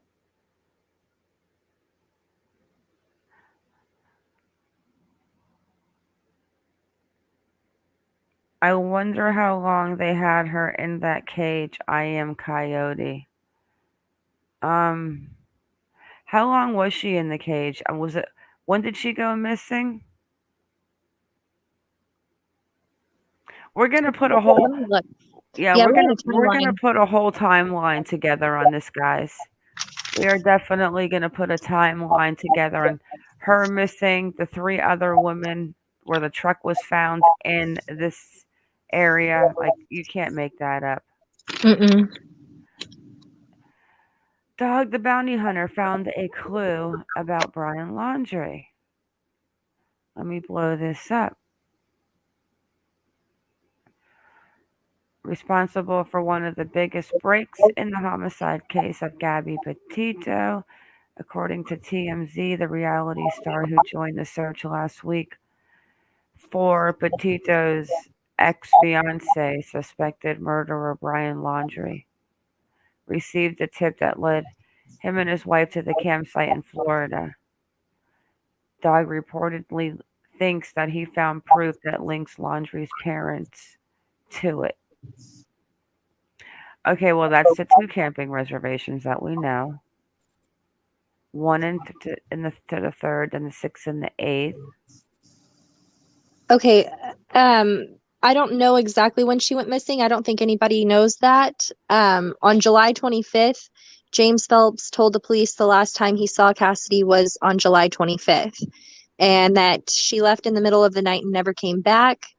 Yeah, we got that, but do we know when she was? So that was when she was reported missing, or was she reported missing by family members before? I looked. That's the first date I've seen, so I'm still looking. Yeah, guys, give us next time we go live. We'll definitely have a timeline done and This figure is the out. newest case I'm looking into. Hopefully, Dog is able to succeed in locating Brian, where the FBI have yet be successful. Yeah, this just She wasn't dude, if- reported. She wasn't reported missing until August 25th. This guy said, "Dude, if Dog, the bounty hunter, just located Brian Laundrie, I want resignations from the entire FBI." Who was reported missing? June 5th. Cassidy. From who? Her family? Yeah, her family didn't report her missing until August 25th. And so I guess when they arrested him, they got him to admit it, but he said the last time he saw her was in July. Hello, Aquarium baby. Yeah, we're definitely going to have to do a timeline on this and the trucks, and I cannot believe the truck of the missing 3 was found there. That's crazy. Let me see if I can find anything else on this before we wrap up this live. On these 2 guys.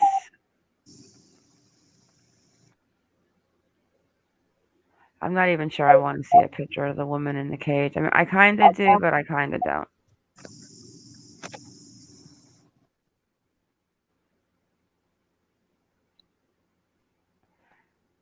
Shows the shack burnt down.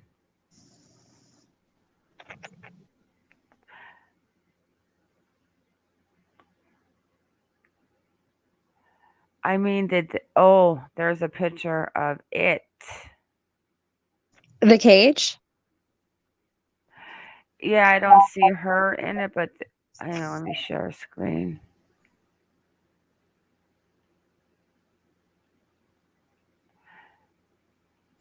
Oh, no. It just says Cassidy Rainwater 33. Let's see what this is. Oh my gosh, Aquarium baby.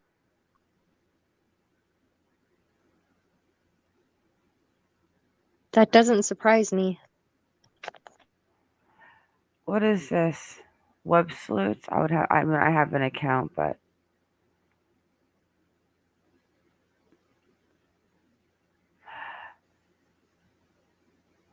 I mean, that could just be a picture of a cage. I'm not saying it's the cage that she was in.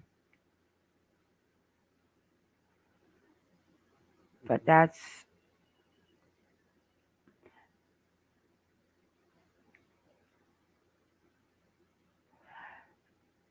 You know what? There might be a lot that comes out of this story.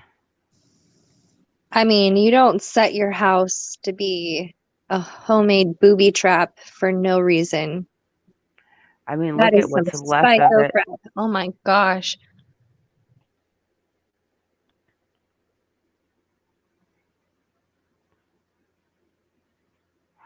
Well, I think probably too people are like, "Oh shit, is the cage metal or is the cage wood?" Because if it's metal, it's probably somewhere in that picture. You could probably be able to see it. What is that in the middle? And no, I'm not saying, "Oh my gosh, look, it's the cage."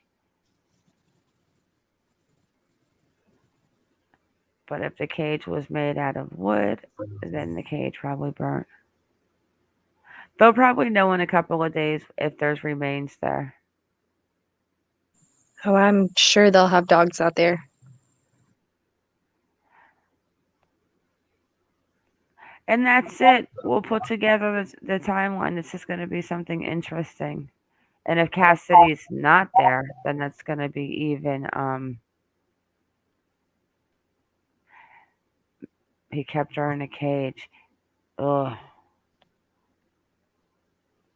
But I wonder who sent the pictures to the FBI. Yeah, I read anonymous, so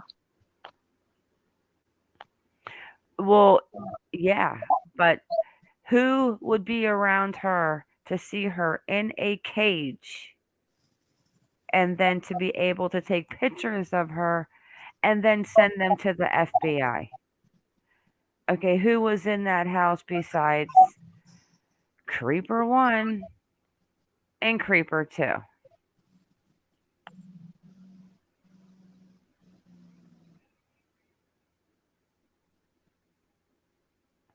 So this just burned to the ground last night.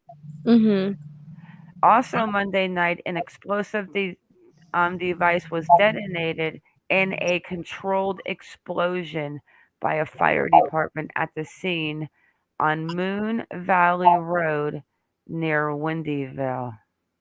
So let me put this for my notes. When I map it out.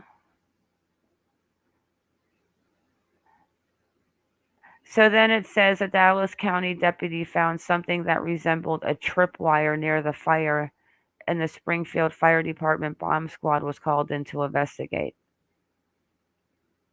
So did they set it off? Like, why would they have set it off just to burn the whole entire place down? they might not have known what it was going to do, but I would imagine if they saw it. But I wonder if they warned them that it was going to be rigged.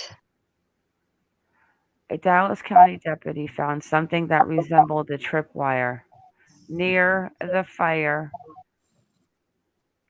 in the Springfield Fire Department's bomb squad. So maybe it sounds like the fire was already going, and then they saw the tripwire. Because it says that they found something that resembled a tripwire near the fire, and the Springfield Fire Department bomb squad was called in to investigate. For more on this story, see Wednesday's LCR.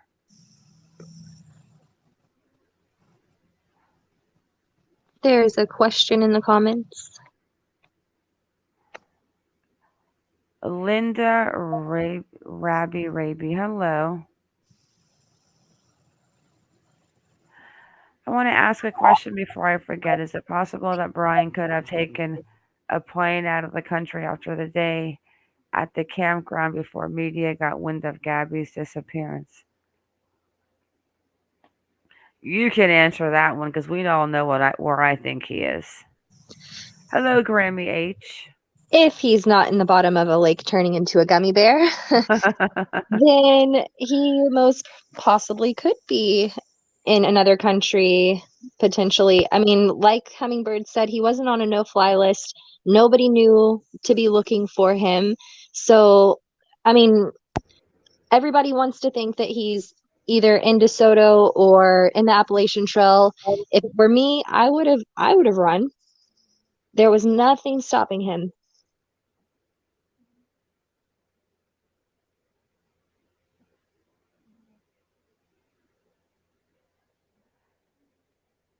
You are correct. He definitely could be turning to a gummy bear. But he could be underneath some water in the reserve area, turning into a gummy bear.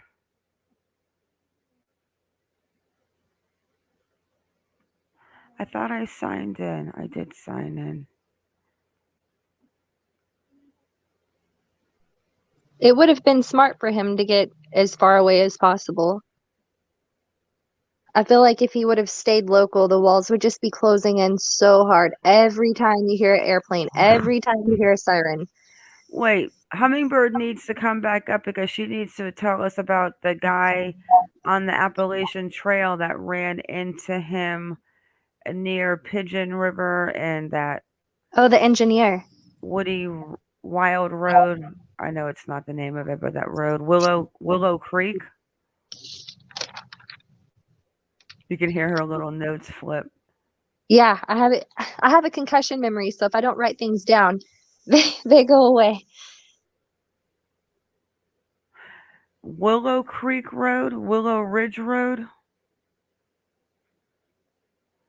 It I know was there was by a pigeon ridge. The Davenport Gap. Yeah, I remember that.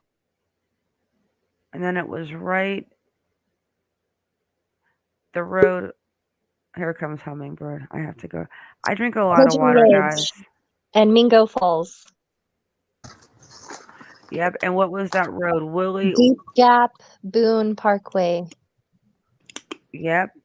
But then there was a road that he said he was driving on when he supposedly passed Brian Laundrie. Those are the only And three I wrote down, I think. Yeah, the cops up there went and found the actual guy that Moon was Willow Road. supposed to be Brian. okay, wait, slow down, girls. Slow down. Take your time. I have to use the little girls' room, but I'm going to be in chat. But yeah, explain to them. Wait, let me see if I can. I know that I had it on map. Moon Willow Road, Waterville Road. It was something From the like that. comments.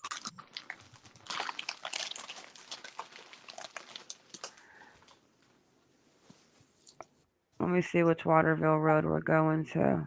Oh, look at that. Right next to the Pigeon River.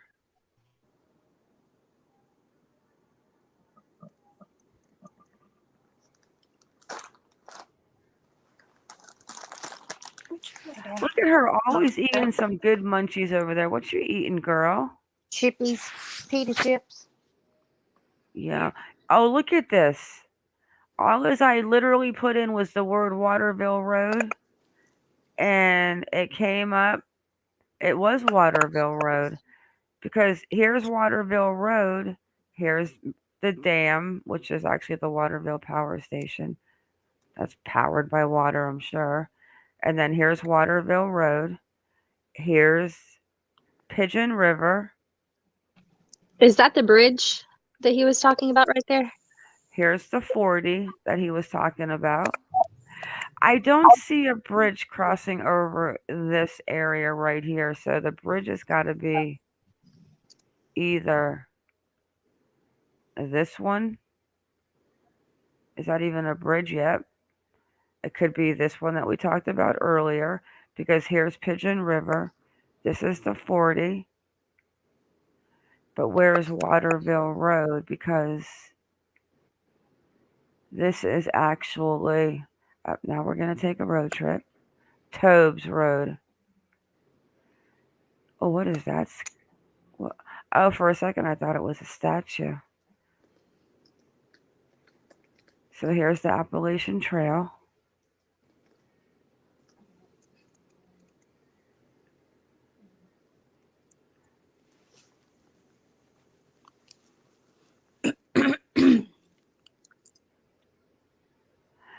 Yeah, it was somewhere around here, but now, anyways, it doesn't matter because it was not him. I'm going to mic down and use the little girl's room. So take your time, H-Bird. Take your time. I don't drink Angel and Marty. I think I drink 3 times a year.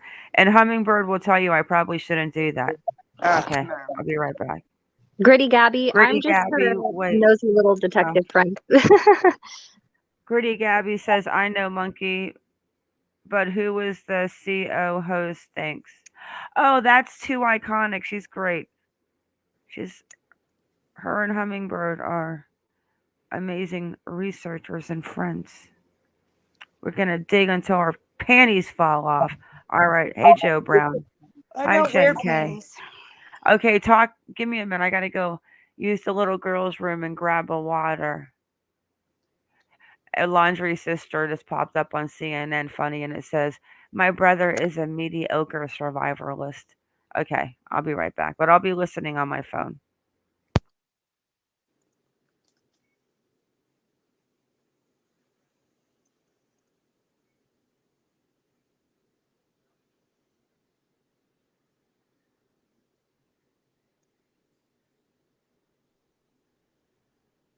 Are you there, Hummingbird? Yeah, I'm here. Okay, so what happened with that?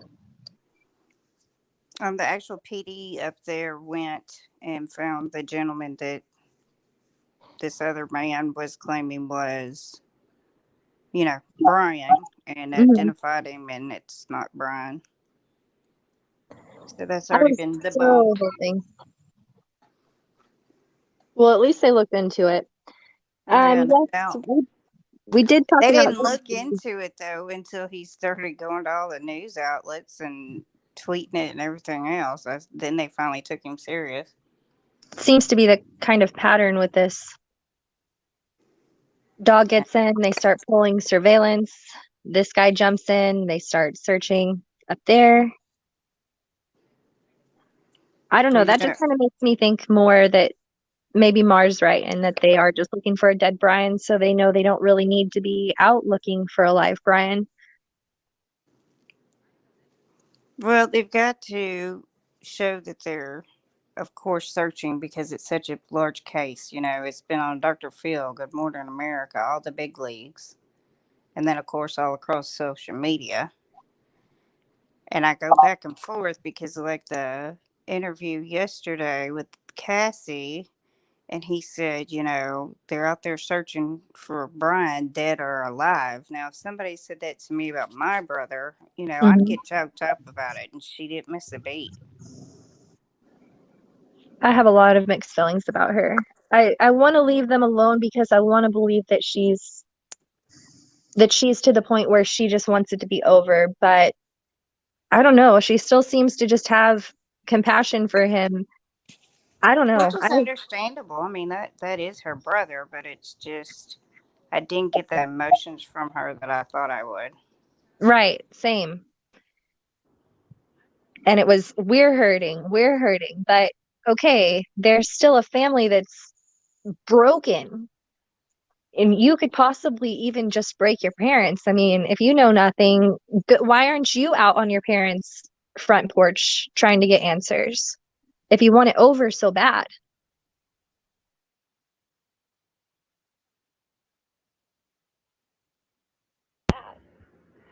Because he's a little gummy bear at the end of at the bottom of the water in the Carlton Reserve, getting chewed on by little turtles.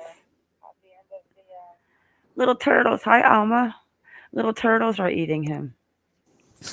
Gotta love it so much. I mean, everyone wants this guy to be found. I get that. But I really am to the point where I think they need to save the money on resources. And the money's ridiculous what they're spending. But there's something out in that reserve. The FBI is just not spending all that time looking out there for absolutely nothing. It's just not going to happen. What was that one picture that I got? It was like a screenshot or something.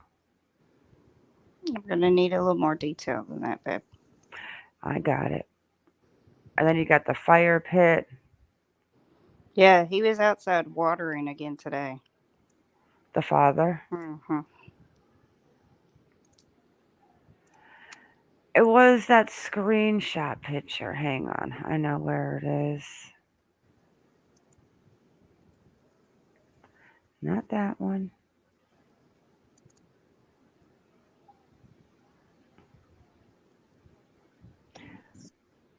I just noticed Did your you? profile picture. Here it is. Here it is. This is just the one that says, let me save this. And then let me open up the other one too. This is just the one, that little cow dancing. I mean, they did close the park down today, though, and that sheriff copter, I watched it for a little bit. It was circling around just on the outskirts of that park. There were at least 3 choppers that did searches around the vicinity.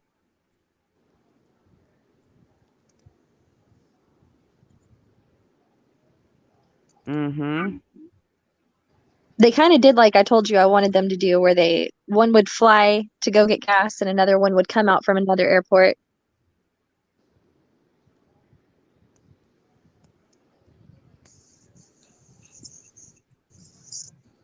But these men too that are in the cannibals, that story is crazy.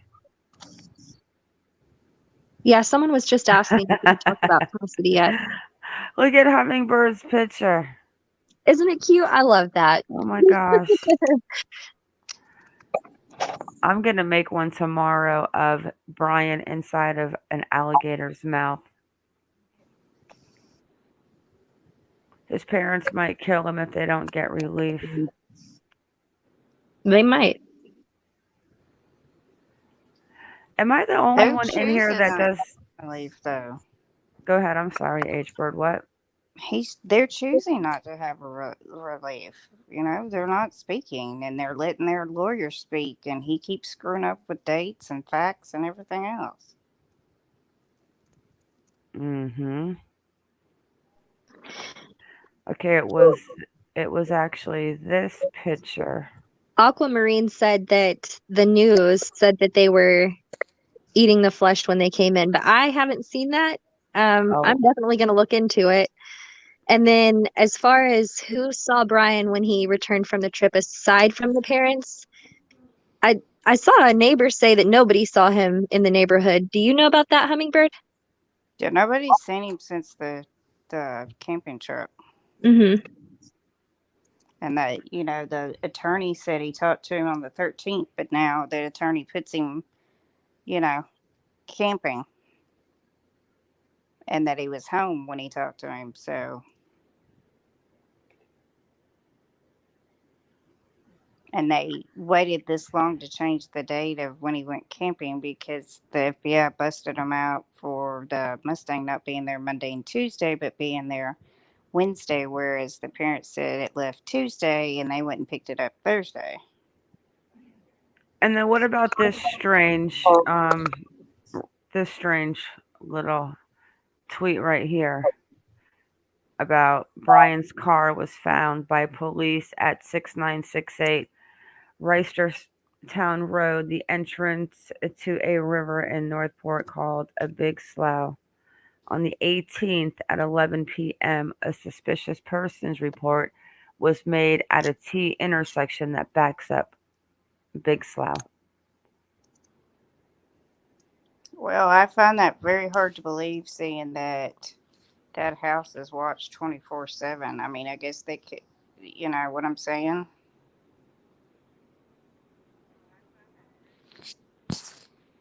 I understand what you're saying, but that's definitely interesting.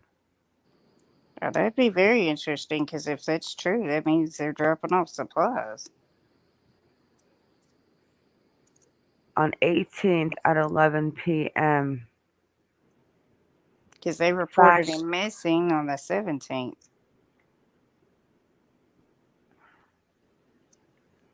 Another question, are the helicopters using thermal imaging? We can go check right now. I bet you there's not one helicopter flying over that area at night because they don't believe he's moving at night because wait a second. Were they out? I didn't even check to see if they were out there. Were they out there today searching for Brian? Yeah. Were they in the reserve or were they more towards where the park was closed down, that Maya Kahachi? They were in a couple of areas. And where was that? Let me see. WFLA? No, I was taking screenshots on my flight radar. Really?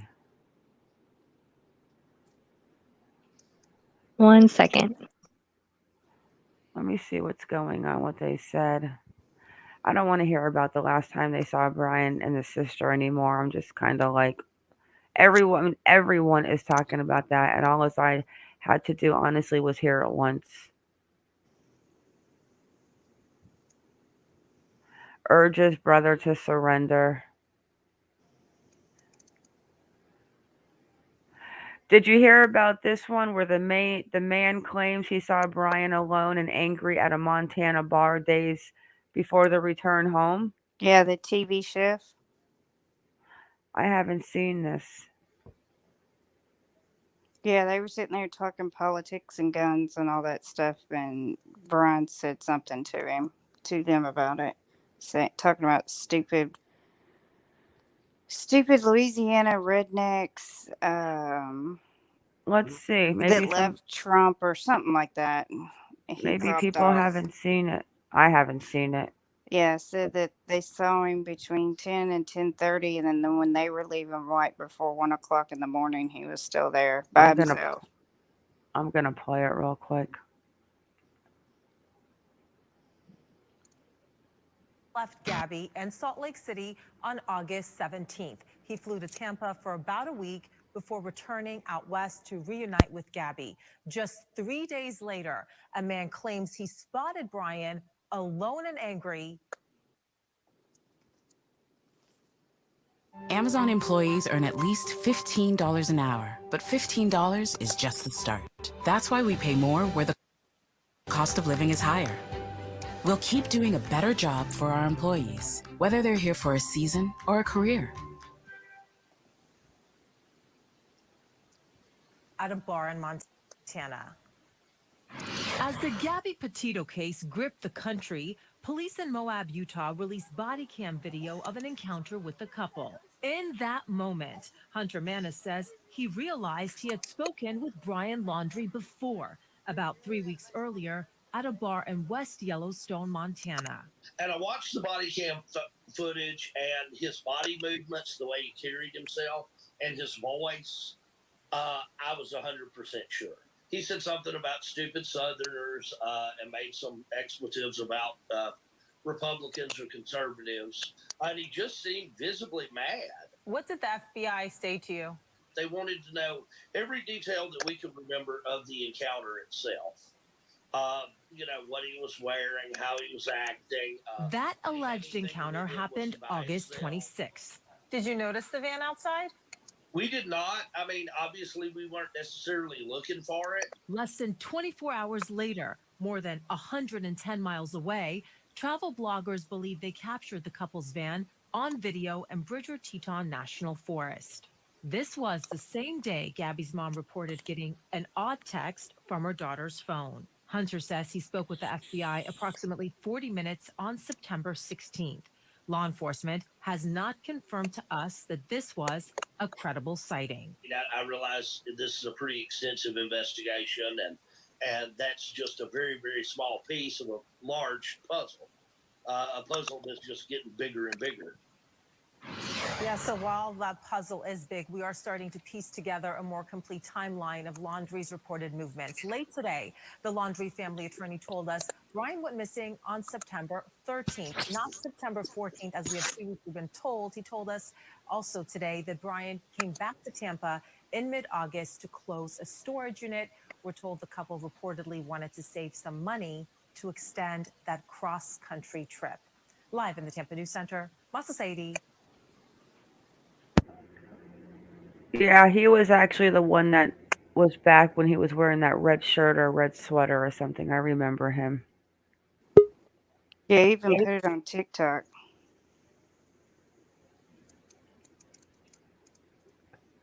Yeah, I remember him. But yeah, so that was what we were talking about that day, like in Montana, that Moose Lodge or something bar. It's called Buck. Yeah, Buck. Yeah, Buck something. Yeah. So before I close out this picture, this was actually the house before it burnt down to the ground, the one that had the tripwire around it. It would not have taken that thing much to burn. Look at that pile of wood next to it. But if you look at the picture that survived, the pile of wood wasn't burned. I noticed that it is right. Where's that burnt picture again? Look at the pile of wood. So guys in the chat, I'm going to look at comments in 1 second. How many of you are interested in following this story with Cassidy and possibly 10 other missing women?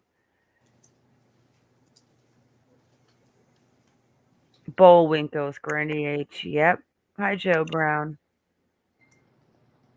Wait, is this your main account too, Iconic? Yes, ma'am. I just can't comment, so I use my other account to do Which that. one? 2.0. Which one's the good one? I comment with 2.0, but I'm just regular 2 Iconic. Oh, okay. Because I see 2 of you in here. Yeah, no, Alma. she commented one time and she didn't have a wrench. It was weird. Yeah. Alma says, "Why are the women always ones that go missing?" I don't know. Oh, there's been several guys here lately that have gone missing. Jason Truth was covering one young black guy that had gone missing. Jamal. Yeah, that was sad. Yeah, they found him. So I don't see a cage here. I don't know what I see. I see a whole burnt up place. Who knows what was in here? But I think definitely we need to look into this and do a timeline, especially with that truck being found there that belonged to the missing 3 girls. That's crazy. Well, that's it. That's all I got tonight, guys. Anybody else got anything? I don't believe so. Somebody asked where it happened was that in Springfield? Where was that? What was what? The Cassidy Rainwater. Yeah, In Missouri. James Phelps. Yeah. Yep, Missouri. Yep.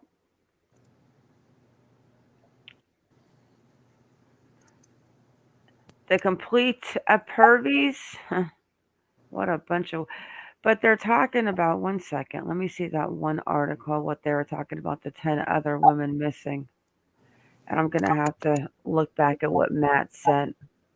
Lord, we gotta swing our balls around.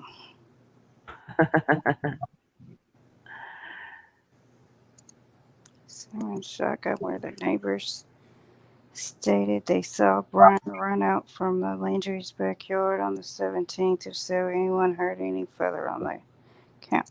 Yes, we've heard about it, but you know, PD and of course FBI haven't confirmed it. Now all of a sudden, the guy's being cooperative and actually took pictures and was walking around the neighborhood showing it. So.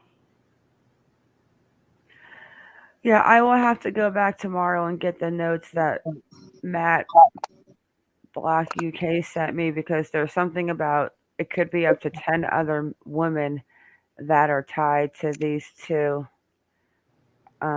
creeper cannibals. And somebody had also mentioned, just because of the area, about Echo Lloyd being missing. So I'm going to look into the area, map it out, see where Echo Lloyd was, the red truck that was found there that belonged to those missing 3.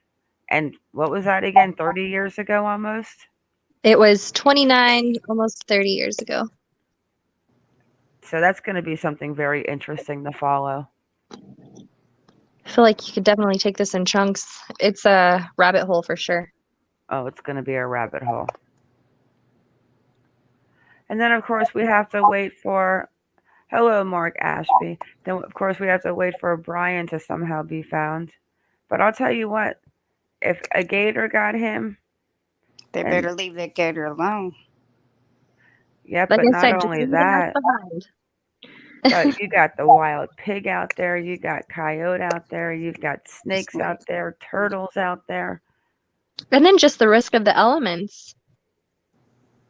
That's enough to take a man down. That's enough to finish the job, and I'm sure the pigs will eat the bones. Who's eating people? James Phelps and what is it? Timothy Norton? Something Norton? Yeah, Timothy Norton. And what is this? That must be.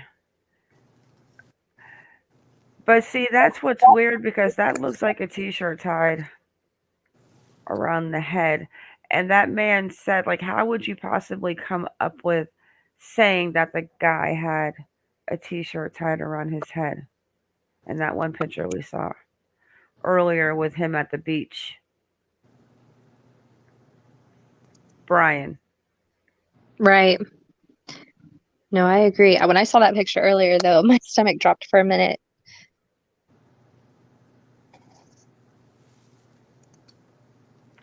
I'm looking. Yeah, we're gonna have to dig into this.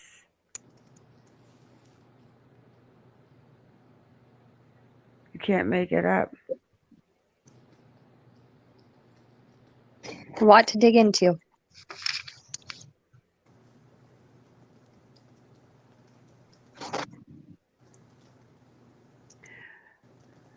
But that is so bizarre. An anonymous person sent a photo to the FBI.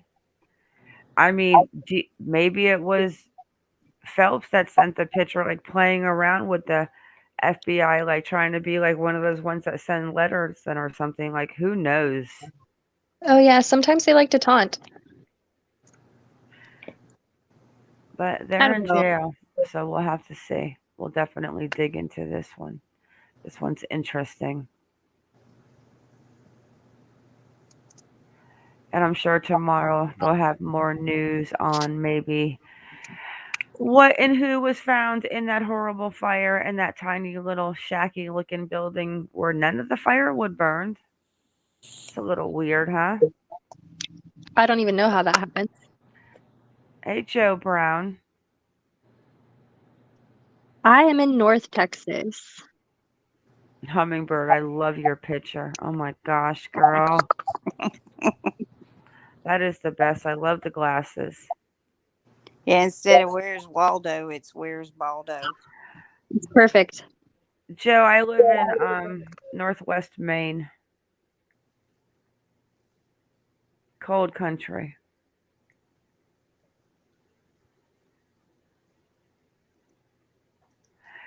And so I'm trying to think, is there anything else with Brian? Let's check real quick Nerdy's page and just see if anything's new from today with good old dog tonight. You never know. Something could have happened. You know the best part of that, if he does catch him, it'll be on film. Right. We'll get to watch it. It'll be amazeballs. You guys want him to catch him, and I want something else to catch him. Well, let me explain why.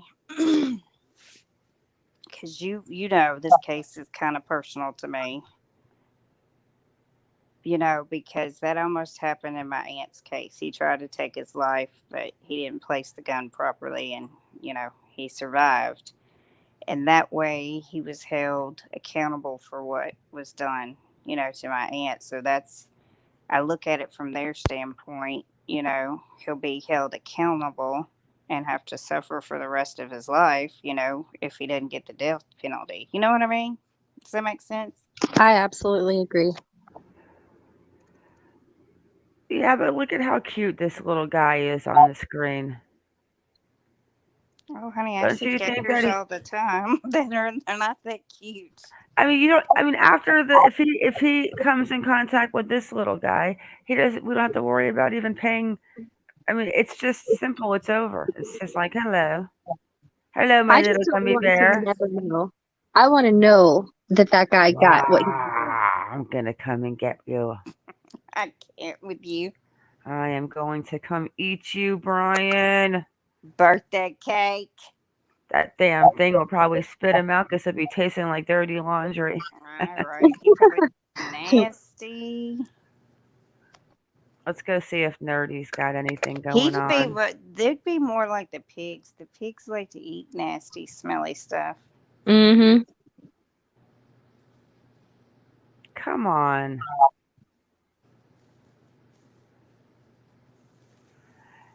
And Cassidy, I haven't checked in on her today. And thinking if there's anything else I missed that I wanted to show. Did you go down your notes? Oh, my notes are right here, girl. My notes are complete tonight. But I hope that this is what it was. It was the father, the picture of where that was on the maps of where the girl in the car on that FR 4651 road coming into LaSalle. That was the only other thing I had to show that I didn't. But that's where the car was parked somewhere on this road. And that's where Crystal and Kylan were camping. And here's the Whispering Oaks Ranch, like this very well could be where the wedding was.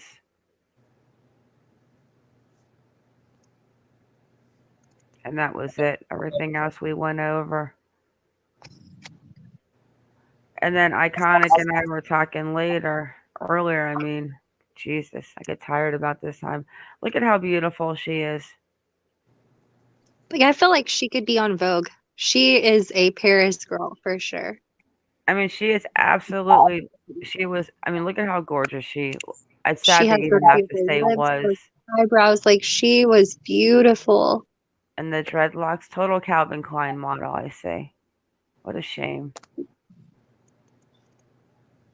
Because of a creeper at the campground. And I think, honestly, you have to give Crystal a lot of credit for the glow that girl puts off because she was having a hard time until they met. This is 34 minutes ago, 1:16, a.m. Eastern. Brian Laundrie, parents' love of their daughter, recollection of events, a conscience, properly watered garden, a canoe or kayak.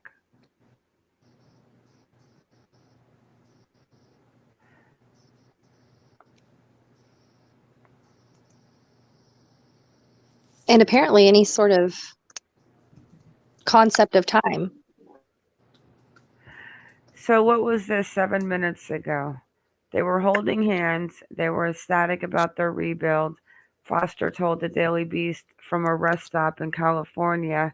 That's what I find so weird about the whole situation is that they were both really cool.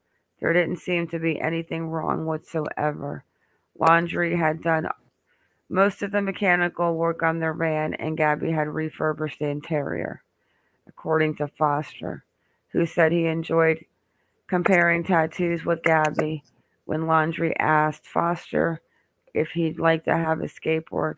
He no longer needed. Foster eagerly accepted.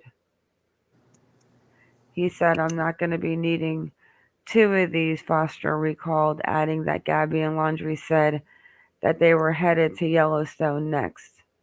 Foster and his girlfriend then set off on a hike to the 52-foot delicate arch. When they got back to the parking lot, Gabby and Laundrie were gone.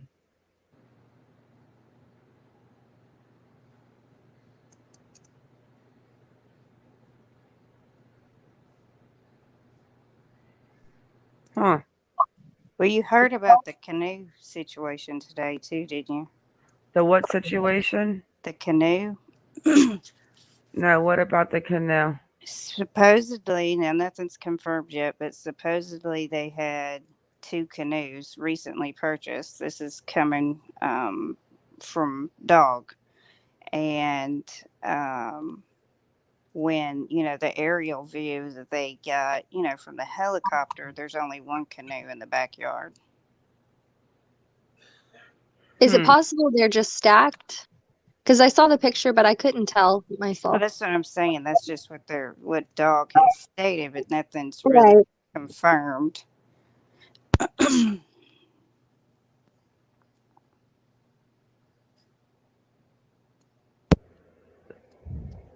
This was 12:48 a.m. Dog's team originally did hire a cyber girl who told them he could triangulate the burner phone's locations. Couple problems here. You can't triangulate a phone without knowing the number, and he didn't. They got rid of him. The other issue, even with a number.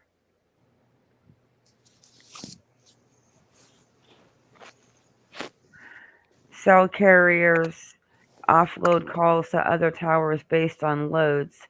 We ran into the same issue with missing people in New York. So you could make a call in New York, but phone pings to tower, it load balance to elsewhere.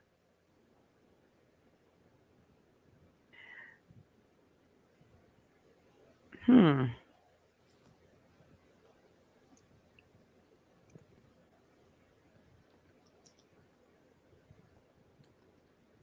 Oh, the FBI agent. So obviously everyone's talking about this one. All right, Shredder let's has watch a it. question there too as well. Hold on, let me look at how big it is. Hang on a second. Jeez Louise. Lady, you're like sitting in my room with me. I think I might have to go get the hotspot. But hopefully we have a good enough service. Let's see. Oh, you know what? I may have to. Let's see here. Can you guys see? Okay. I think I might have to go get the hotspot. You want to use my hotspot? No, I'm good. It's working now. Yeah. Okay, great. No, I She's think like, it's good. come on and get this show on the road. So you guys, this is former FBI agent Jennifer Coffendorfer. Almost 30 years in the FBI, right? Close to 25, 28 in federal law. 28. Yeah. Okay. So I want to get you guys to be able to answer. She can answer some of your questions here. So we'll take a sec. Yeah, it's a lot of people on Twitter. Let's wait here. So we'll see if what kind of questions we get in here. It takes a second to. Everyone comments because they think that they're messing with the lights during my live broadcast because the lights flicker on and off sometimes. So yeah, I don't know. Do you feel Brian will be found alive soon? I believe Brian will be found alive. I don't believe it will be soon. You don't believe it'll be soon. No. Why is that? I just believe he's going to be able to hide in his surroundings. I think he's a learned outdoorsman and survivalist. And I think because of that, he's going to be able to stay out of law enforcement's grasp for a while.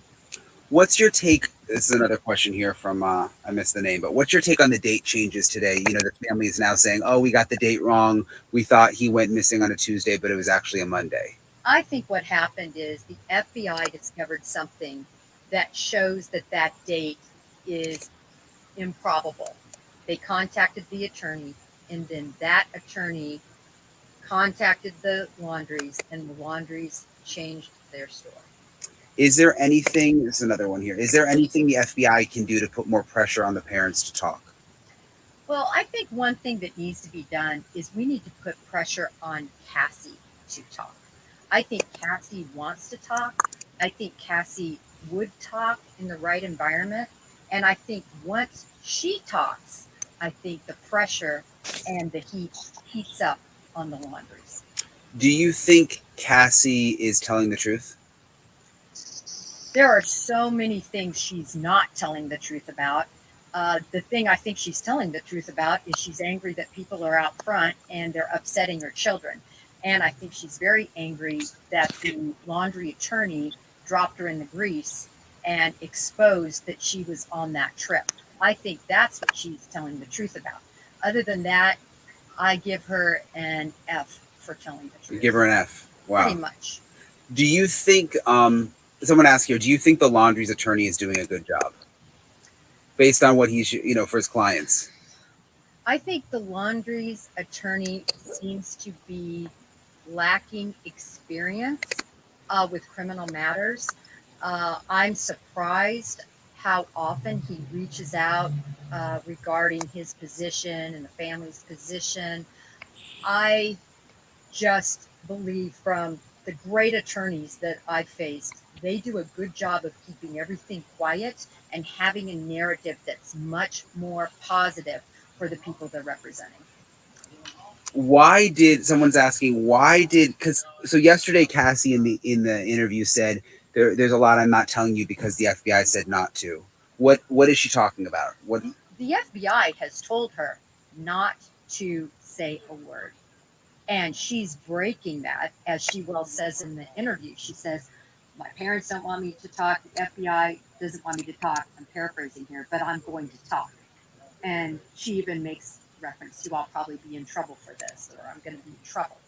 But they don't want her to say one word about any of their questioning or anything to do with this case. All right, let's take a few more here. And if I could yeah, sure, yeah, of course, on yeah. that. For instance, I think she might know about the troubled relationship that they had, even though she said she doesn't know anything about it. It just seems to me that she's going to have that information because they lived with Petito and Laundrie before. Right, they were all As friends, close. they were Yeah. all in there. How can they keep changing their story? Well, I would expect the story to continue to change because I think once he is apprehended, I think you're going to see a lot of changes in stories. I hope that she is offered, meaning Cassie, some sort of immunity, and that we get her in here to talk. Interesting. Let's see. Do you think Brian's parents are still in contact with him? Yes, although very loosely through the attorney. Is the attorney, I guess, can do that? Yeah, he has attorney-client privilege as long as he doesn't do anything in furtherance of any crime. But Interesting. Very interesting. Could the Laundries potentially face charges? absolutely, they could potentially face charges. Aiding and abetting, possibly harboring, depending on exactly how this plays out. What did they know, when, and so forth. But the other thing is, were they involved in any way with any destruction of property, any cleaning, anything like that? That could speak to accessory after the crime, and they could be charged for that. Someone's asking, what kind of personality do you think Brian has to be? He was acting so normal after Gabby went missing. If Cassie's telling the truth, that he was just acting normal at the camp out, like nothing was wrong. Well, I have to say, I don't believe Cassie. But I don't think they were just sitting around roasting s'mores and having a little lemonade and hot dogs for dinner. I think that at that campsite, they discussed what happened. I think they discussed what they were going to do moving forward, and they discussed the exact details of how they would deal with this situation.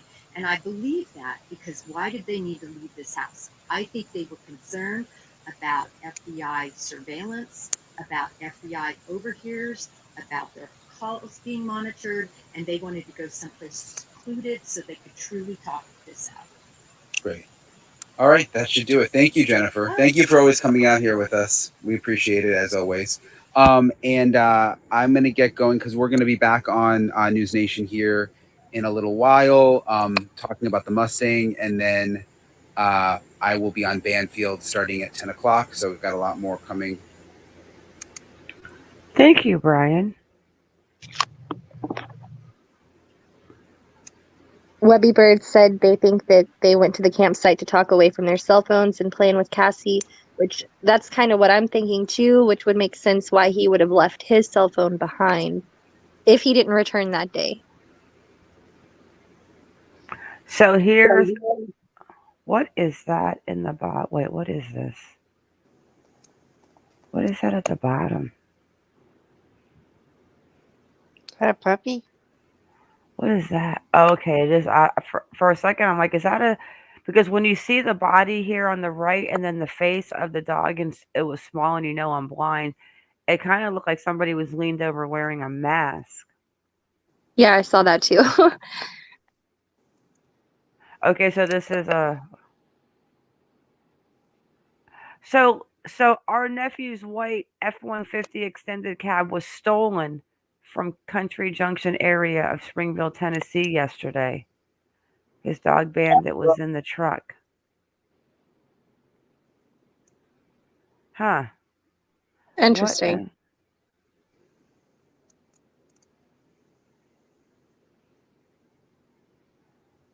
Is that not really interesting? Well, I remember faintly remember hearing something about a Ford F-150. I mean, didn't the man say the engineer that he was flagged down by a man in a Ford F-150 that was wearing a towel or a t-shirt on his head? Hummingbird said it was debunked.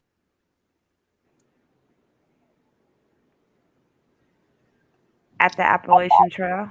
Yep. Dog's stepson, that was part of the interview that was done. Because he was, we asked him about it. Had he heard anything about it? Were they considering going there? And that's The guy took his dog. Yeah, and that's when he told us that the actual PD up there followed through on it and found the guy, and it wasn't Brian. But did they find the dog? They did say all We that. I didn't found even know out a dog Bandit. was missing. We found out Bandit was dropped off at East 140 eastbound rest stop in Holiday, Tennessee on Sunday, and a truck driver and Warner Trucking picked him up. Please share this and get it out there. We need to find this trucker and get our dog back. The trucking company is trying to help out, but without a truck trailer number, they don't know. That's weird, though, how it happens to be the same type of that. There are so many weird coincidences going on. Right. To be fair, that guy in the 911 call said he thought he saw Brian. And the abandoned vehicle report. Laundrie's Mustang on 914. Was it wrecked? Doesn't look it. Or wait. Doesn't look it, or was it left for 5 days? If the latter, that means Brian left 9/9. No?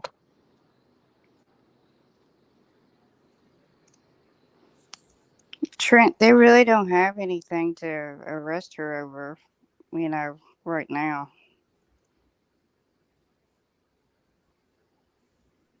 I just don't know how they can say he was gone on the 13th with the FBI having footage of him on the 14th. And I actually have this. This is the North Police Department report for the abandoned vehicle on 9/14/21 at 14:42. Yeah. So what is that? 2 o'clock is 14:02 in the morning? Joe Brown, the Mustang, wasn't wrecked. And then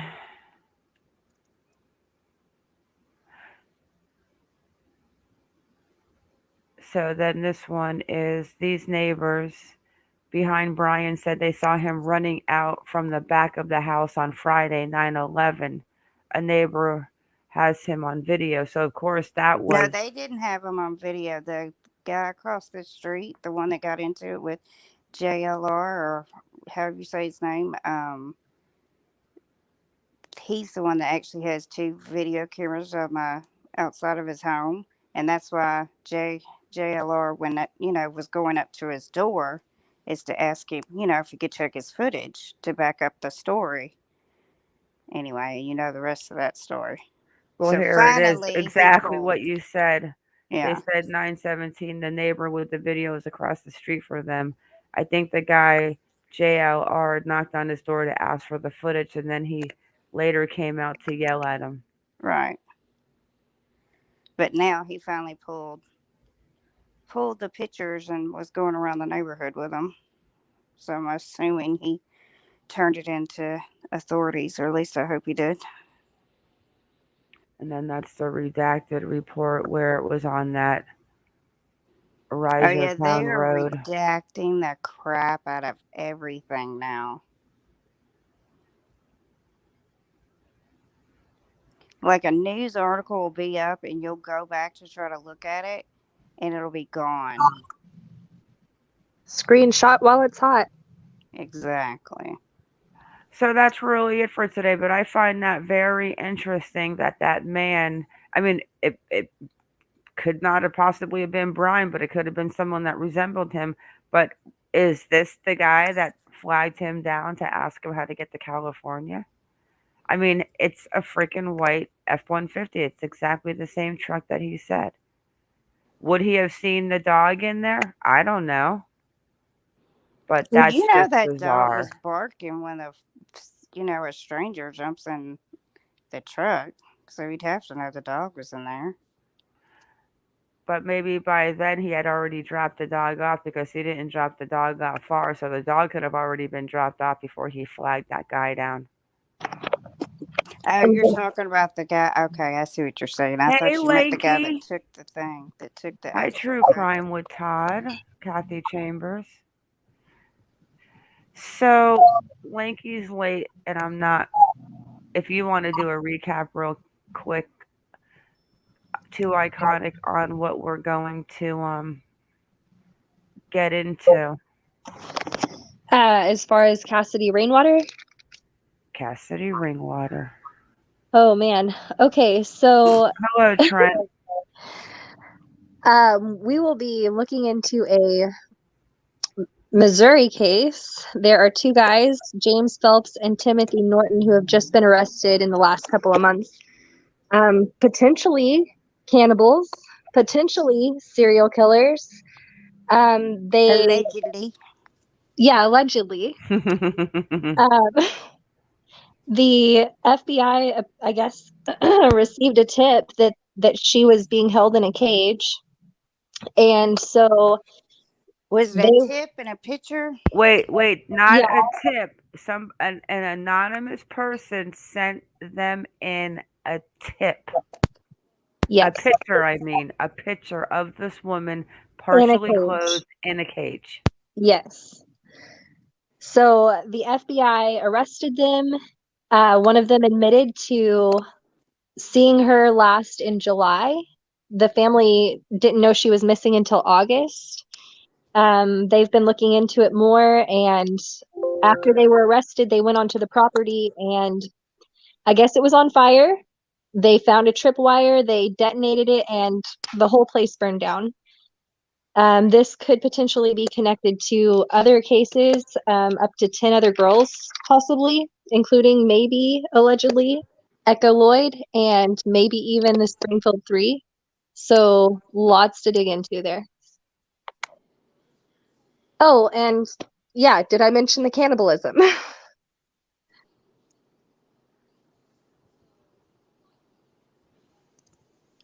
Thank you, Monkey, for doing that. No, it's not a joke. That was why I'm glad she pulled it back up. Why would we joke about something like that?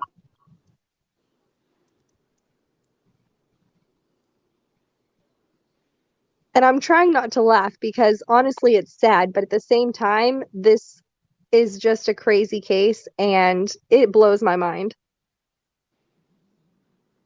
If you want to read any of this, you can read that first paragraph maybe, which says that first line is definitely explains it. But remember too, it's not in this article, but there are 10 other women that they're trying to see about what's going on here. And you forgot to mention the missing 3 from 30 years ago in the truck. And also, what was I going to say? The truck, Cassidy, and the FBI got a picture, an anonymous picture of her in the cage sent. Okay. And there's the article.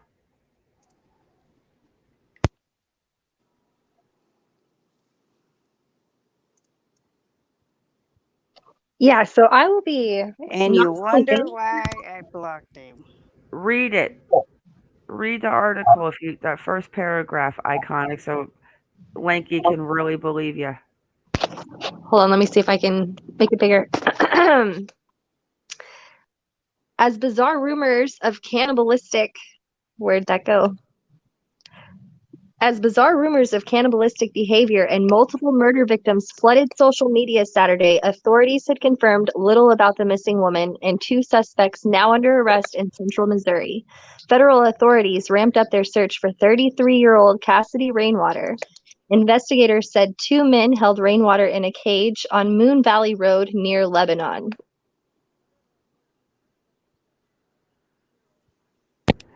And these are the guys. Timothy and James. The one on the right is the one that supposedly had her in the cage.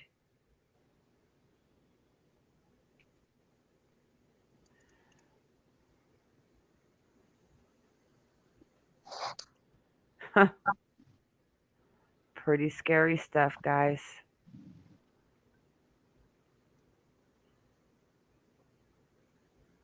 And then Cassidy's picture. Let's see what Lexi Lex got going on real quick. Okay, so she's not just following Gabby. Okay. All right, guys, I think that's it. Well, it's going to be interesting learning more about this one. The guy on the left needs teeth, Tawanda said. Is that a real story? This sounds... Oh, Trent, this is a real story. And not only that, but they're also talking about Echo Lloyd when they speak of this story. So we're going to put the Echo Lloyd, since I followed her, and see about, even though I still believe that that MacArthur guy is the one that took Echo Lloyd. But you know what? You never know. It's worth talking about. And then, of course, we have Elizabeth Thompson, who went missing almost 2 years ago, or it was 2 years in September. And her phone last pinged in Missouri. Is it that area? I'm going to have to look and map it out and see. But there is something definitely crazy about that situation. The whole tripwire thing is crazy. I'm interested to know if there were more traps, because I just feel like they fully rigged that place. Yeah, Trent. And not only did they do what they're doing, supposedly the lady might not be found because they might have ate her. They were into cannibalism. Can't make it up, guys. True, we don't sit here and talk about this every night. This case just happened. Yeah, this just happened.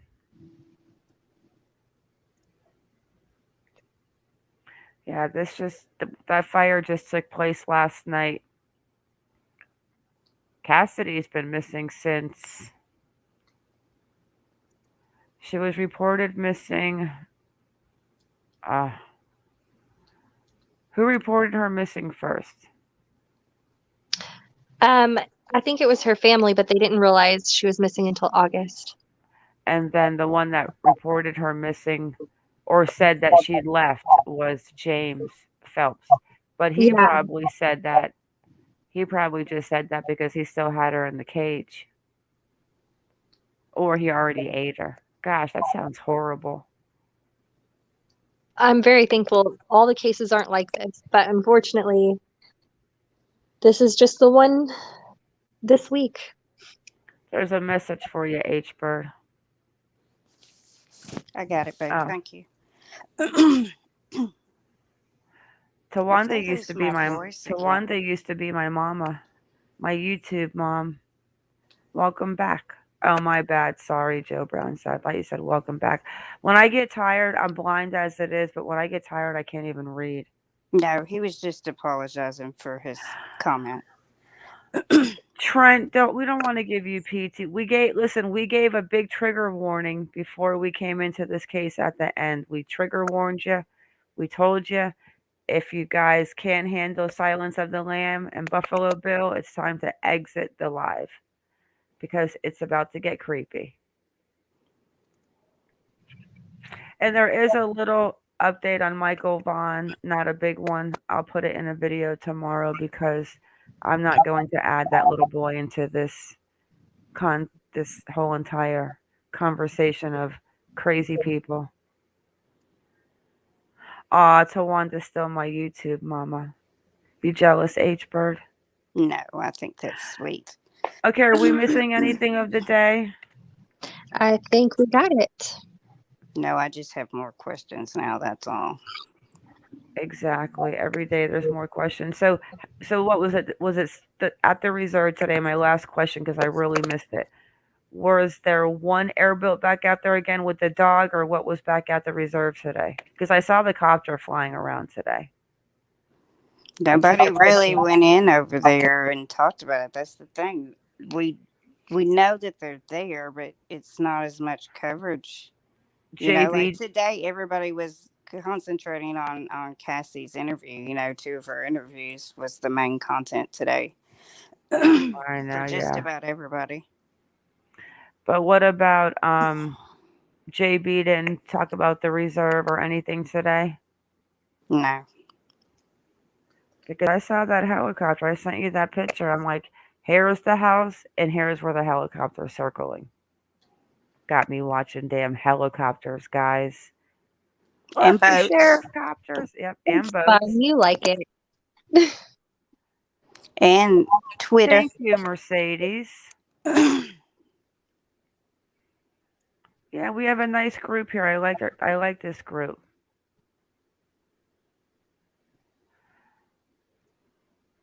I Yes, like Gertie, the group. you can't go by everything you hear about people, babe. Hello, Garfield.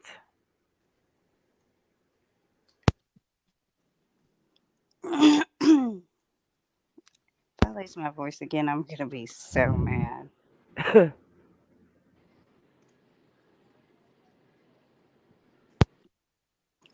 If I have to hear that one more time. Good night, Irene. And then we've got 6 days until we're going to listen to the Lullaby book. I am so excited. And then, of course, we'll find other books that interest us that have to do with the crime world. And be looking out on MonkieMar's community post tomorrow. Yep. But I'm thinking, so that's it with Brian. I think probably Dog is home sleeping because that was actually cute when Jay. Who was Jay doing the interview for again today? Hummingbird Dog's son-in-law. Stepson. That's his new wife's son. Yeah. So what? Yeah, Greg. stepson's. And he has his own podcast that he does as well, Beyond the Bounty. On YouTube? It's on any device. I gave it to you in DMs. Yeah, I gave you the Apple iPod, but you can get it on anything that you listen to your, those type of things, your iPod thingies. Yeah, I'll definitely listen to that and drop it on a community post. Podcast, iPod. Good night. Okay, I've had enough. And then that was cute though when Dog came out and Jay's like, "Oh my God, there's Dog," and Dog didn't even like look. He walked away. He's like, "Aloha." Yeah. You saw that blonde hair. You can't mistake that hair. Nope. He's got that 80s rock hair like Van Halen had it. And the feathers in it. Oh, come on, don't get mad at his little 80 feather back. Come on. I used to wear feathers. I ain't judging. That's his I used to signature, love I getting guess. my little poof on top with the little white rain pink hairspray that a hurricane couldn't even budget. I know, right? That was the best stuff ever. I should have had stock in it as much as I used. I loved it. All right, guys. Well, everyone, thank you for coming in. Anyone have anything else, or are we good? I'm good. But yes, we are going to set up a timeline with what's going on out there in Missouri because who knows how many missing people might actually be one of those 10 that were creepy. So trigger warning for that one. And of course, we'll follow all the other cases, and hopefully Kylan's dad will get back to me. Everyone have a good night. Thank you for coming in. Stay vigilant and keep your babies close to you. Thank you, Iconic. Thank you, H-Bird. Thanks for having me, ma'am. Lanky, thank you for being an awesome mod. I love you so much, girl. And what else? I'm sorry I triggered your PST, Todd. I did right. Sorry. Trent, did I trigger you? Yeah, that's all he's wanted to talk about. He's a mess right now. I'm sorry, Trent. You should go to Molly Go Lightly channel. She's a life coach. No, you did not. All right, guys. Have a great night. Sweet dreams, everyone. Look at Trent said, "Oh my God, I'm playing Trent. I'm trying to make you laugh." She was trying to ease the mood, babe, since you said you were upset. She's a jokester. Why is Trent upset though? Aw, Trent. Why are you upset? You want to come up here and talk to me and tell me? No, you're being trolled. But I like no trolling, Trent. She's Shredder. amazing. Shredder. Is Shredder in Discord? He said he has to add the app back to his phone. I said he. I'm not sure if it's a he or a she, so my bad. Trent, be nice. Because we don't like the little trolls in here. But we'll give you plenty of places. Yeah, we'll give you plenty of links to go troll if you want to go troll some people. Oh, yeah. We've got some good places you can go. They will love you. Life Perplexed. Molly Go Lightly. Tiffany Marie. Brian St. John. Okay, it's time for us to go before we get in trouble. No, okay, wait.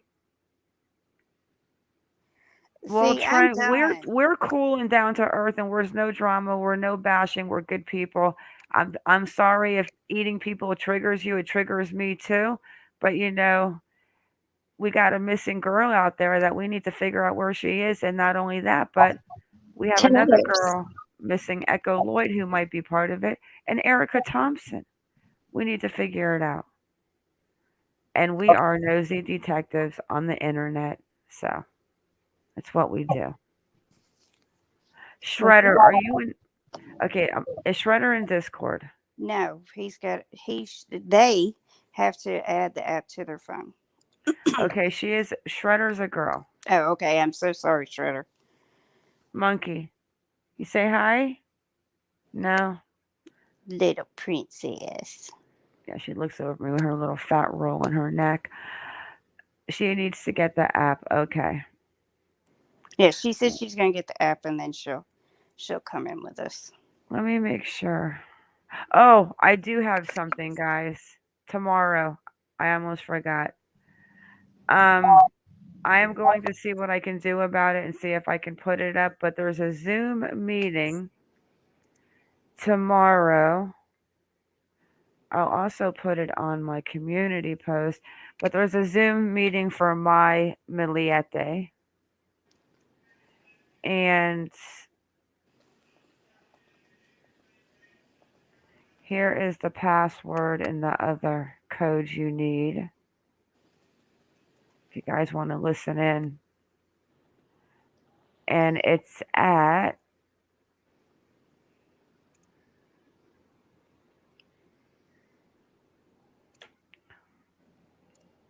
Shredder. I don't know if I can handle that. I think I just used all my energy that I had left in my finger.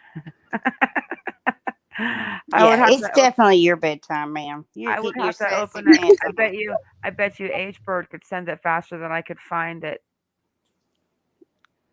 Does she want it in chat? You can put the Discord in chat again. Anyone can join the Discord. I have to get off of here, so thanks for having me, babe. Yeah, any of you guys could come into the Discord and hang out, and a lot of good info's dropped in there, but it's just strictly crime talk. And of course, there's the lobby where people can hang out and chill and talk, and we're gonna make another room to talk and chill out in. But what else? I think that's it. I think so. Everyone, sweet dreams. Stay safe, vigilant, and keep your baby safe. Good night. I'll talk to you after the live. Sounds good. Good night to Wanda, my mama, my YouTube mama.